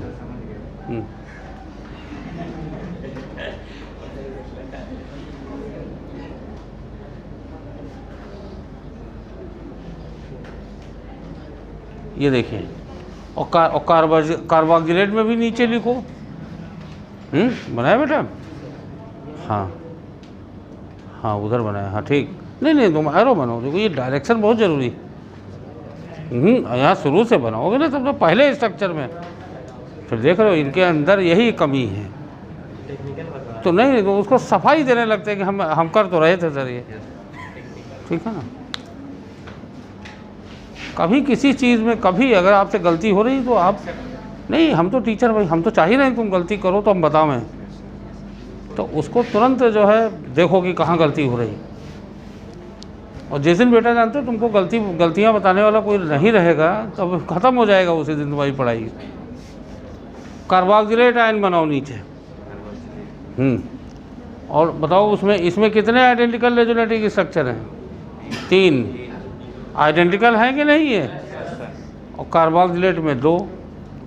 तो जब बेटा दोनों इस बनाओ तो तुम लोग दोनों स्पीशीज में या तो आइडेंटिकल बने या नॉन आइडेंटिकल बने, तो फिर नंबर देखेंगे किस में ज़्यादा बन रहे हैं। ठीक, जिसमें ज़्यादा, अब बताओ सल्फोनेट आयन और कार्बोक्सिलेट आयन में कौन ज़्यादा स्टेबल होगा?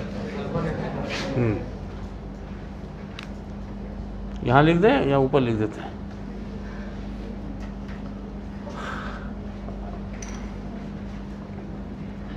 देखिए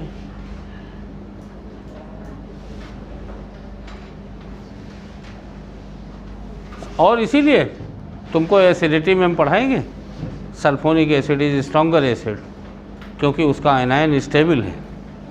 जिसका आयनायन ज़्यादा स्टेबल होगा वो ज़्यादा एसिडिक होगा।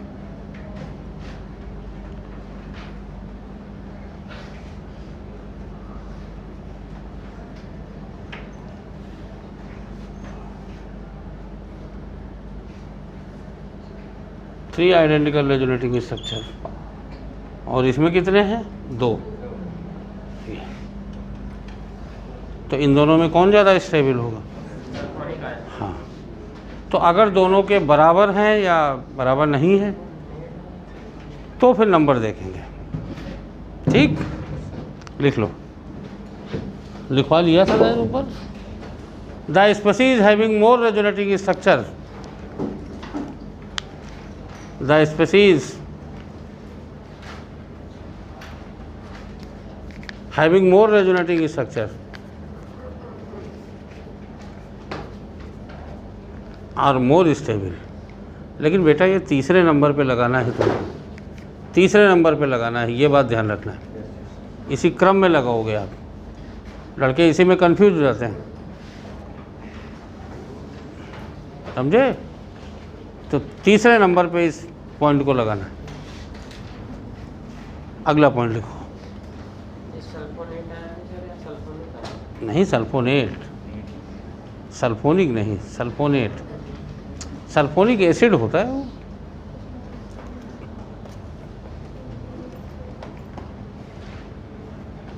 अब काली SO4 होता तो सल्फेट हो जाता हो। लिख लिया बच्चों? बड़ा इंपॉर्टेंट है, ज़रा ध्यान दीजिएगा। अगर मान लिया दोनों के बराबर नहीं होते रेजोनेटिंग स्ट्रक्चर, तो बच्चों जिसमें ज़्यादा बनते हैं, ज़्यादा बराबर है तो भी ज़्यादा देखेंगे, अनइक्वल है तो भी ज़्यादा देखेंगे हम।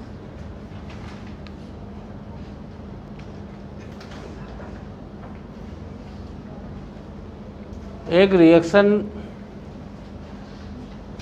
फ्रीडल क्राफ्ट रिएक्शन, नाम सुना है?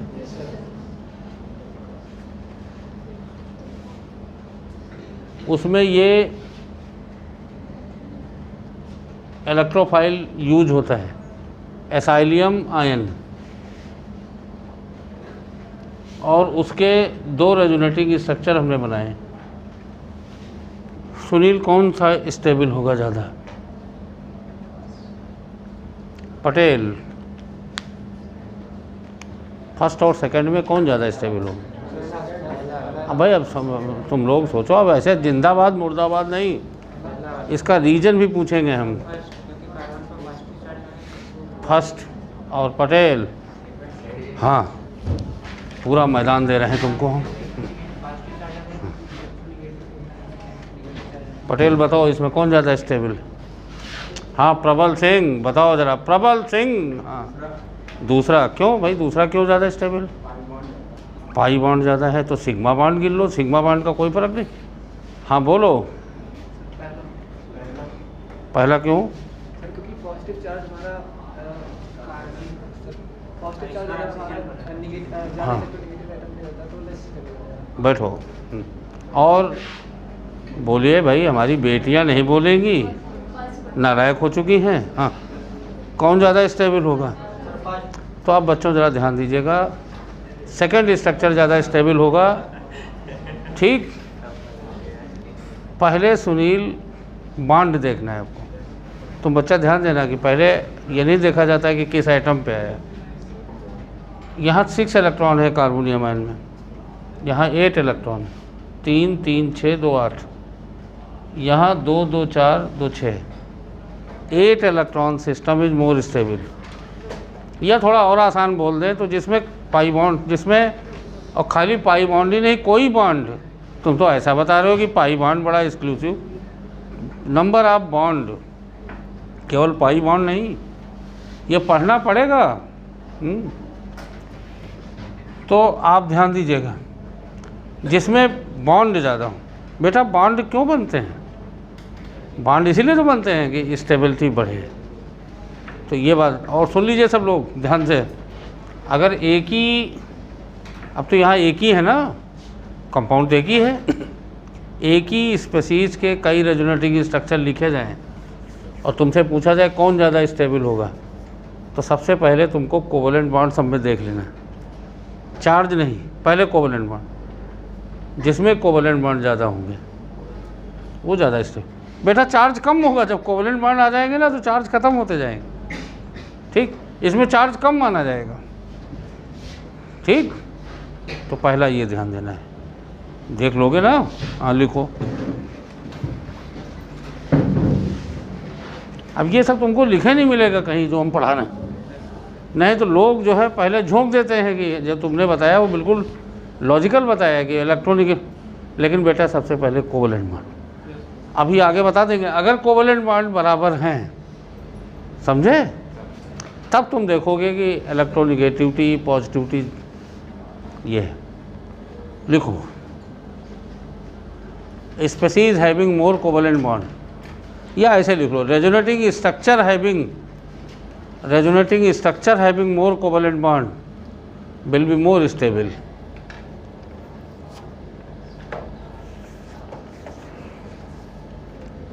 Resonating structure having more covalent bond will be more stable. और ये बनाओ तुम इसको,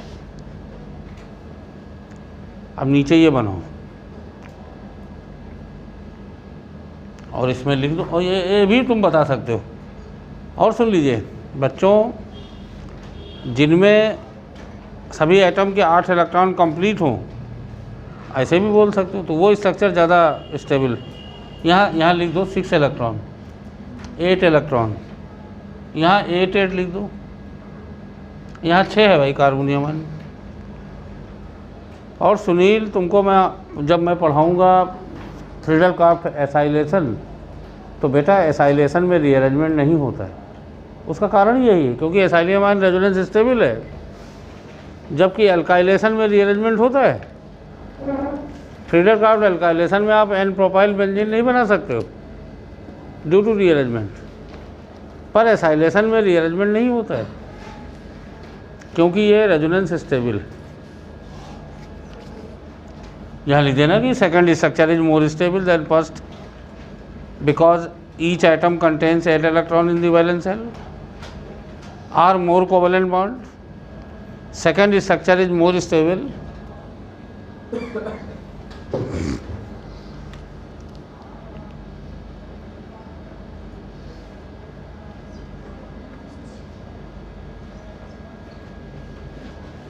second structure is more stable because each atom has 8 electron in the valence shell।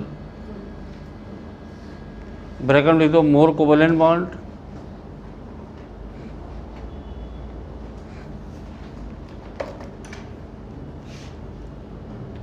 More covalent bond. Sameer नारायक समझ में आया नहीं? ये पॉइंट बता लोगे हैं? फिर बोलें, फिर समझाएं, समझ गए? फिर से हाँ, तो देखो ये कोवलेंट बॉन्ड सबसे पहले देख लेना है। ठीक, अब देखो अगला पॉइंट हम फिर बता रहे हैं, देखो ज़रा।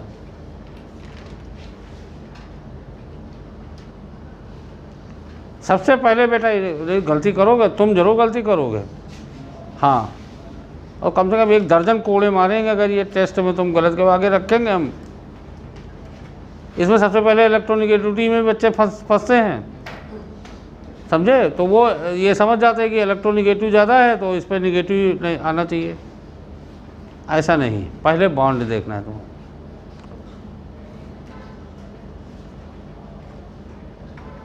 देखो जरा, अब देखो यहाँ इलेक्ट्रोनिगेटिविटी बच्चों सेम है, तो इस बॉन्ड को इधर ले आओ या इधर ले आओ, चाहे जहाँ ले जाओ। मान लिया हम इधर ले जाएं, पहले चार्ज दिखा दें,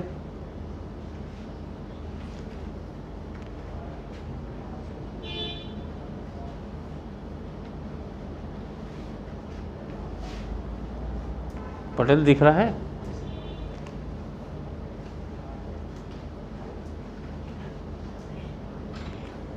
इसलिए सब लोग जो है 700 नंबर का टारगेट करो, नहीं हमारे 700 आने हैं।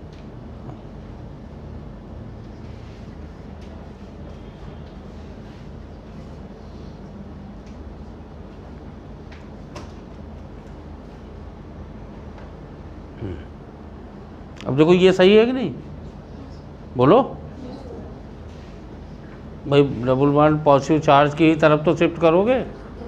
पाई बॉन्ड अल्टरनेटेड है कि नहीं, और अगर पाई बॉन्ड अल्टरनेटेड है तो उसी तरफ शिफ्ट होगा जिधर पॉजिटिव चार्ज होगा, ठीक। पटेल तुम ही बताओ इसकी स्टेबिलिटी का क्या ऑर्डर होना चाहिए तीनों में? हाँ तुम ही बताओ, बताओ बिल्कुल बताओ। पहला वाला फिर दूसरा फिर तीसरा। दूसरा और तीसरे में क्यों ज़्यादा होगा? सर उसमें सर पॉजिटिव नेगेटिव हमारा पास रटने की खुशबू आ रही है हमको कुछ, है ना, कुछ रटने की खुशबू आ रही है। तो भाई बिल्कुल सही आंसर है। सबसे पहले तुमको देखना है कि कोवलेंट बॉन्ड, देखो फिर आप रहो उसी जगह। हाँ, अब अगर कोवलेंट बॉन्ड ज़्यादा है तो देखो ये नॉन पोलर है। नॉन पोलर का मतलब नो चार्ज।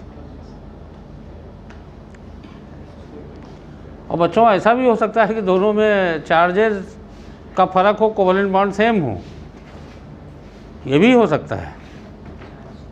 देखो तो पहला काम आप ध्यान देना, ऐसे रेजोनेटिंग स्ट्रक्चर जिनमें कोई चार्ज ना हो, नॉन पोलर, तो वे ज़्यादा स्टेबल होंगे।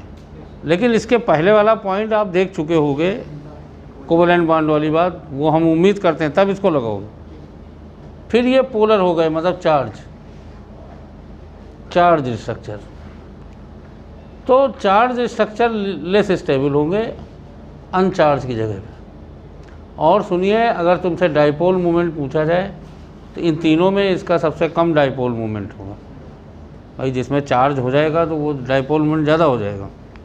तुमसे डाइपोल मोमेंट पूछ लेंगे, ठीक, तुमसे इन तीनों स्ट्रक्चर में बॉइलिंग पॉइंट पूछ लेंगे, समझे।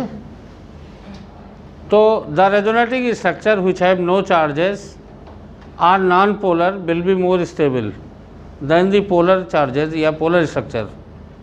दूसरा पॉइंट आप बच्चा ज़रा ध्यान दीजिएगा जो ज़्यादा इंपॉर्टेंट है। अगर कोवलेंट बॉन्ड बराबर हैं, पिछला पॉइंट क्लियर हो रहा है, तो अपोजिट चार्जेस के बीच में डिस्टेंस कम हो। लेकिन अगर यही सिमिलर चार्जेस होंगे तो फिर अनस्टेबल हो जाएगा। तो among the charge resonating structure, the structure in which opposite charges is less apart, कम दूरी पे हों, will be more stable than the structure in which opposite charges more apart. Apart माने दूरी, लेस डिस्टेंस पे हों। तो जैसा इस बच्चे ने बताया कि भाई इनमें न्यूट्रलाइज करने की टेंडेंसी होगी। अगर अपोजिट चार्जेस पास पास हैं तो वो एक दूसरे को न्यूट्रलाइज करने की ज़्यादा टेंडेंसी रखेंगे और चार्जेस ख़त्म होने चाहिए स्टेबिलिटी के लिए, समेट समझे। और यहाँ पे क्या है, चार्जेस दूर दूर हैं, तो ये न्यूट्रलाइज कैसे होंगे, ये तो स्टेबलाइज हो रहे हैं, समझे। तो ये बात बेटा, तो इन तीनों में सबसे ज़्यादा कौन स्टेबल होगा? फिर सेकंड। तो ये स्टेबिलिटी ऑर्डर है, तो नोट कर लीजिए।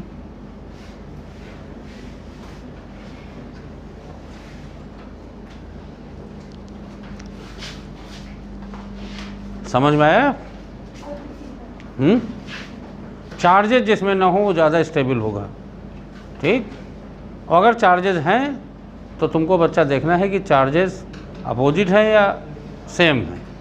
कैसे चार्जेस हैं? अरे दोनों चार्जेस कैसे हैं? अपोजिट है ना, तो अपोजिट चार्ज के बीच में डिस्टेंस कम हो तो ज़्यादा स्टेबल होगा, ठीक। लेकिन अगर बच्चा सेम चार्ज हो तो डिस्टेंस कम होगा तो वो अनस्टेबल हो जाएंगे, क्योंकि रिपल्सन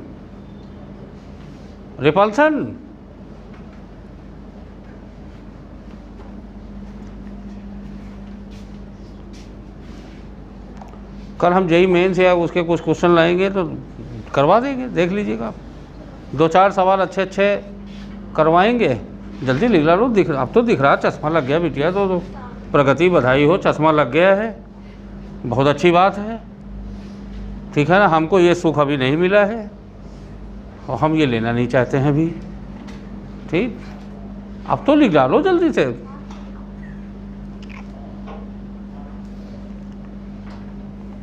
सब लोग हम ही को भगाने के लिए जो है आतुर हो भाई। हम कोर्स पूरा कर लेंगे, हम खुद ही चले जाएंगे। अब ये तो नहीं जल्दी लिख रहा हूँ, हम समझाने, जहाँ समझना है उस चीज़ को नहीं कोई समझ रहा है।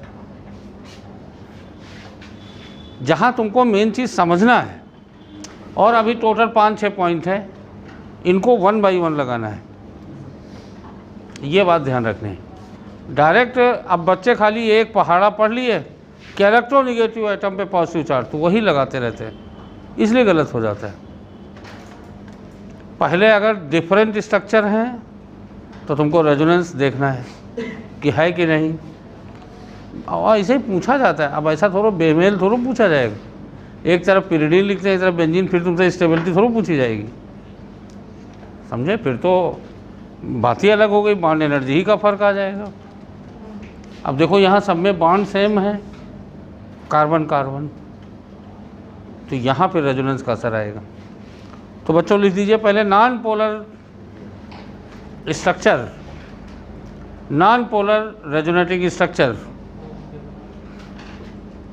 ब्रैकेट में नो चार्ज। नॉन पोलर का मतलब no charge.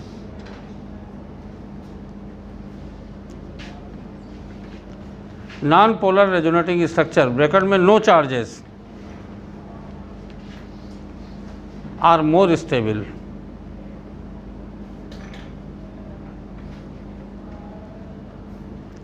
than the polar structures, are more stable than the polar structures, than the polar structures, bracket में चार्ज्ड। पोलर स्ट्रक्चर का क्या मतलब होगा? चार्ज्ड, ठीक।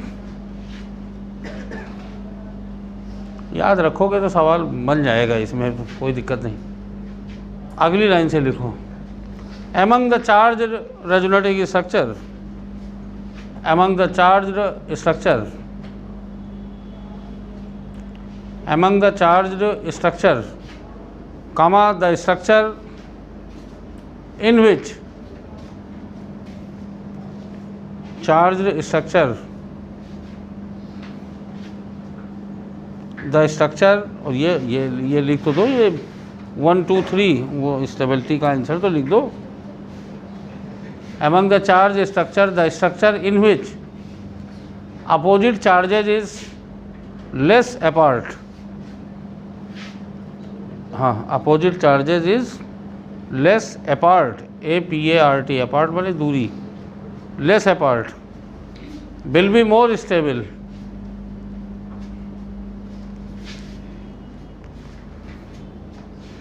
will be more stable than the structure,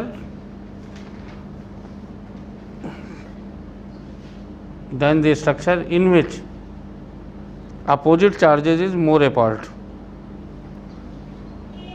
than the structure in which opposite charges is more apart। अब देखिए optical isomerism के video कितने लोग देख रहे हैं, है ना। तो यही फ़ायदा है, और तुम लोग तो बार बार उसको अपना जो है पढ़ते रहो। हमको तो हमारे बच्चों का फ़ायदा हो तो ज़्यादा अच्छा है।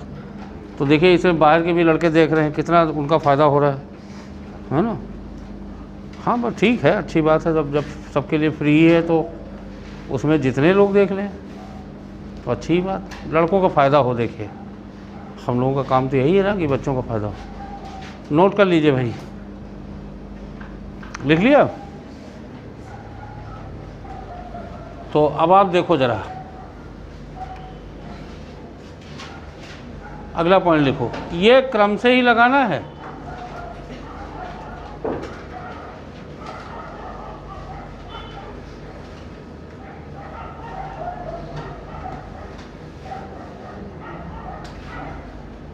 भाई हम इधर भी पाई बांड, भाई रेजोनेंस में ये थोड़ा लिखा जाता है कि किधर शिफ्ट करना है। अब बताइए, आप देख लीजिए 3 रेजोनेटिंग स्ट्रक्चर दिए गए हैं, फर्स्ट सेकंड थर्ड हैं। लिखो, लिख डालो पहले, तो पहले अपनी कॉपी पे लिख डालो।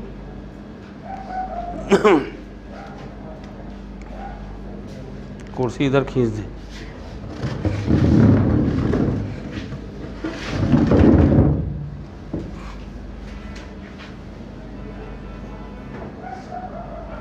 चार्जर सही लिखना।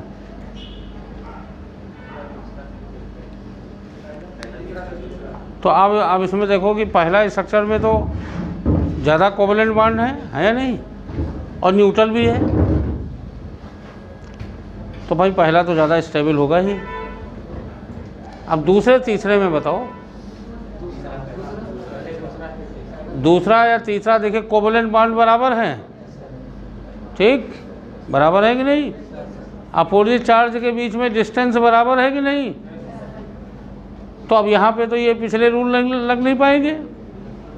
तो अब बेटा आपको देखना है, अब देखना है, सुन लीजिए। अब आप देखोगे कि अपोजिट चार्जेस अगर बराबर डिस्टेंस पे हैं तो ये चार्जेस किस तरह के एटम पे आ रहे हैं। अब देखोगे आप इस रूल पे आके, तो जाहिर सी बात है अगर इलेक्ट्रोनिगेटिव एटम पे नेगेटिव चार्ज आएगा तो ज़्यादा स्टेबल होगा। तो सेकंड ज़्यादा स्टेबल है थर्ड से, ठीक है ना। तो ये बात आप ध्यान दीजिएगा, लिख दीजिए।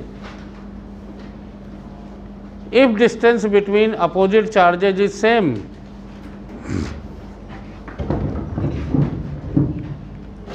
If distance between opposite charges is same, then the structure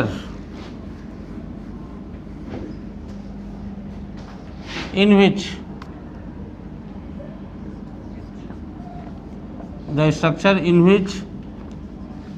electronegative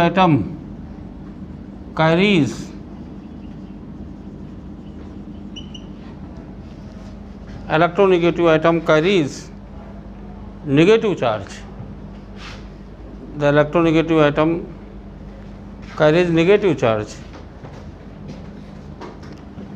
will be more stable.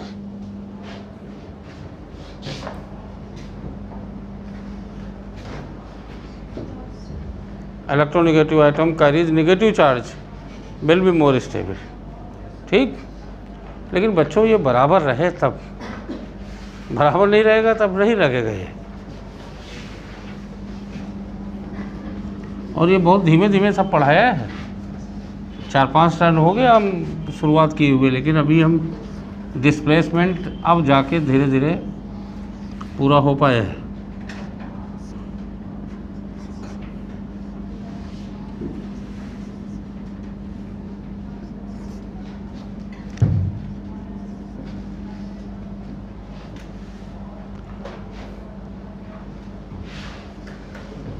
Sunil, कौन ज़्यादा स्टेबल होगा?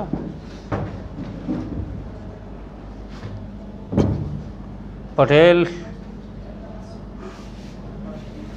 निर्भय। बोलो तो, डर क्यों रहे हो? बोलो, तुमको जो लगे वो बताओ। फर्स्ट क्यों? हाँ बोलो, क्या नाम बच्चा तुम्हारा? हाँ रीना, बताओ। नहीं तुम बता, तुम्हें पता तो है, तुम कुछ प्रेडिक्ट नहीं कर पा रही हो ठीक से। नहीं, दोनों में अंतर देखो। बताया तुमने बिल्कुल सही बिटिया। एक बात देखो जरा भाई, देखो दोनों में रेजोनेंस है।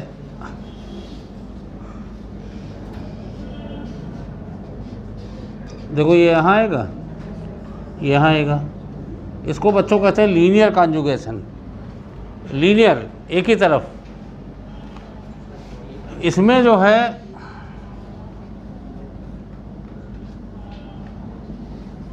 ये पाई बॉन्ड तो इधर आ रहा है इसके साथ, और ये पाई बॉन्ड इसके साथ रेजोनेंस में इधर है। तो देखो दोनों डायरेक्शन अपोजिट नहीं हो गए।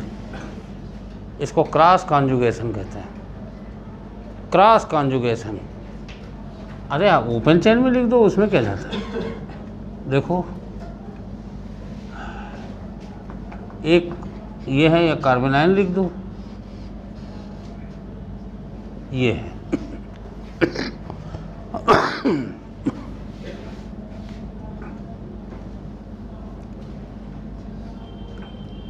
और एक कार्बोनाइल ये है।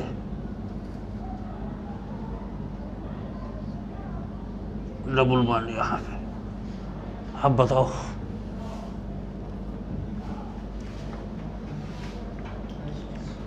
तो अब देखो भाई, अब ये यहाँ आया, ये यहाँ आया, ये यहाँ आया, है ना, लीनियर मूव हो रहा है। अब उसमें बताओ, अब इसमें निगेटिव चार्ज अगर इधर रेजोनेंस में है तो इधर मूव करेगा, या अगर इधर रेजोनेंस में है तो इधर मूव करेगा। तो बताओ इनकी डायरेक्शन अपोजिट नहीं हो गई? समझे? गुफरान समझ पाए ये? इसलिए cross conjugation is less contributing. जहाँ लीनियर, अब जैसे इन दोनों में हमसे स्टेबिलिटी पूछी जाएगी तो हम इसको स्टेबल मानेंगे ज़्यादा, इसको नहीं मानेंगे। इन दोनों में ज़्यादा पूछा जाएगा तो हम फर्स्ट को मानेंगे। ठीक। लीनियर कॉन्जुगेशन, लीनियर कॉन्जुगेशन का एग्जाम्पल है ये। देखो क्रॉस कॉन्जुगेशन, दोनों अपोजिट है। देखिए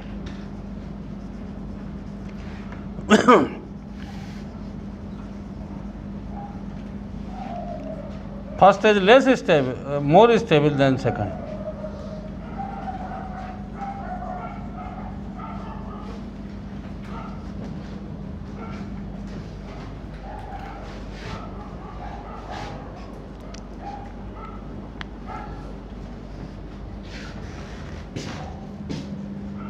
लिख लीजिए,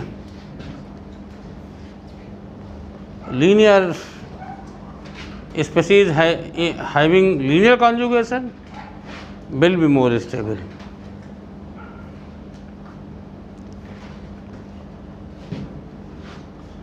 Species having linear conjugation will be more stable than the species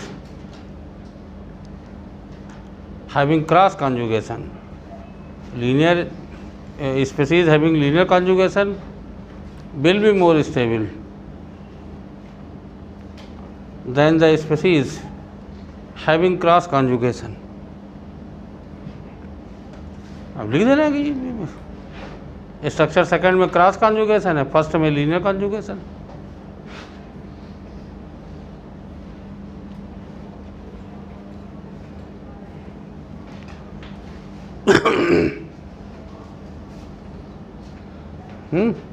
कल क्वेश्चन देंगे, जल्दी से हेडिंग डालो। बॉन्ड लेंथ 2-4 मिनट रह गए, बॉन्ड लेंथ भी बता दें। अब हम मीजोमेरिक इफेक्ट में आए, डायरेक्शन बनवा देंगे। जो ग्रुप पाई इलेक्ट्रॉनों को अपनी ओर खींच रहे होंगे रेजोनेंस के द्वारा, उनको नेगेटिव मेजोमेरिक इफेक्ट कहेंगे, -m। और जो इलेक्ट्रॉनों को रिलीज कर रहे होंगे रेजोनेंस के कारण, उनको प्लस एम इफेक्ट या प्लस आर इफेक्ट। और पहला एप्लीकेशन एसिडिटी में बताया गया। हेडिंग डालो बॉन्ड लेंथ। बेटा रेजोनेंस का सबसे बड़ा जो इफेक्ट है स्टेबिलिटी पे और बॉन्ड लेंथ पे, लिख लीजिए। Due to bond length, due to resonance, due to resonance bond length of double bond is increases. Bond length of double bond is increases. Bond length of double bond is increases. While bond length of single bond is decreases.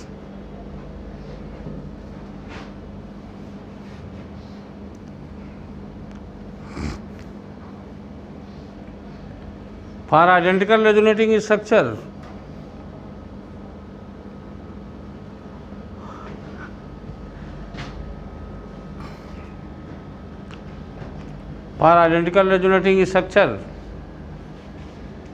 both the bonds are same and having same bond length.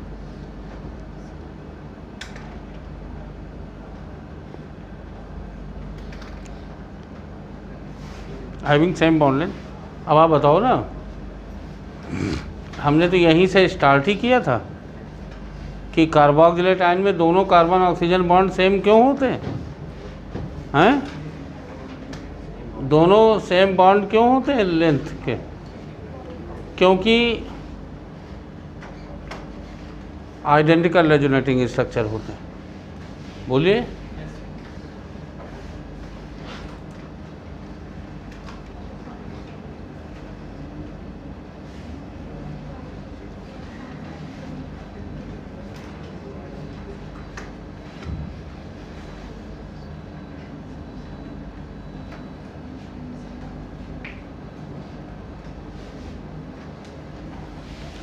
Similar bond length लग रही नहीं, होनी चाहिए नहीं होनी चाहिए, और double bond से थोड़ा ज़्यादा और सिंगल बॉन्ड से थोड़ा कम। लिख लीजिए। Due two identical resonating structure,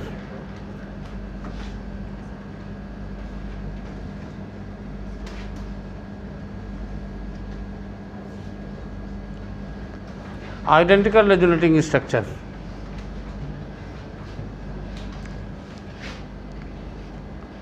both the CO bond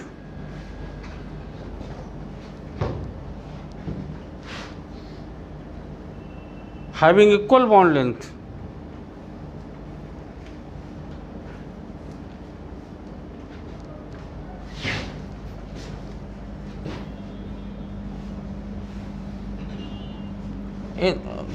in the same way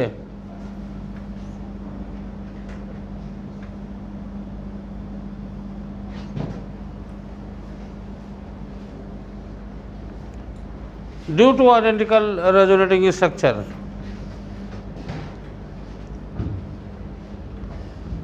due to identical resonating structure, each CC bond in benzene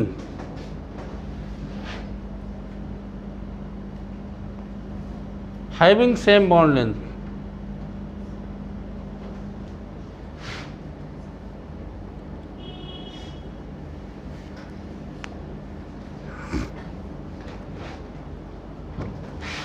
तो रेजोनेंस इस बिहेवियर को एक्सप्लेन करता था।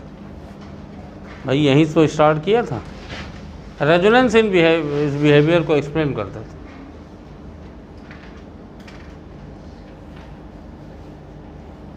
समझे? बना लेना रेजोनेटिंग स्ट्रक्चर दोनों। देख लिए तो तुमको आइडेंटिकल नहीं लग रहा है, और आइडेंटिकल नहीं लग रहा है।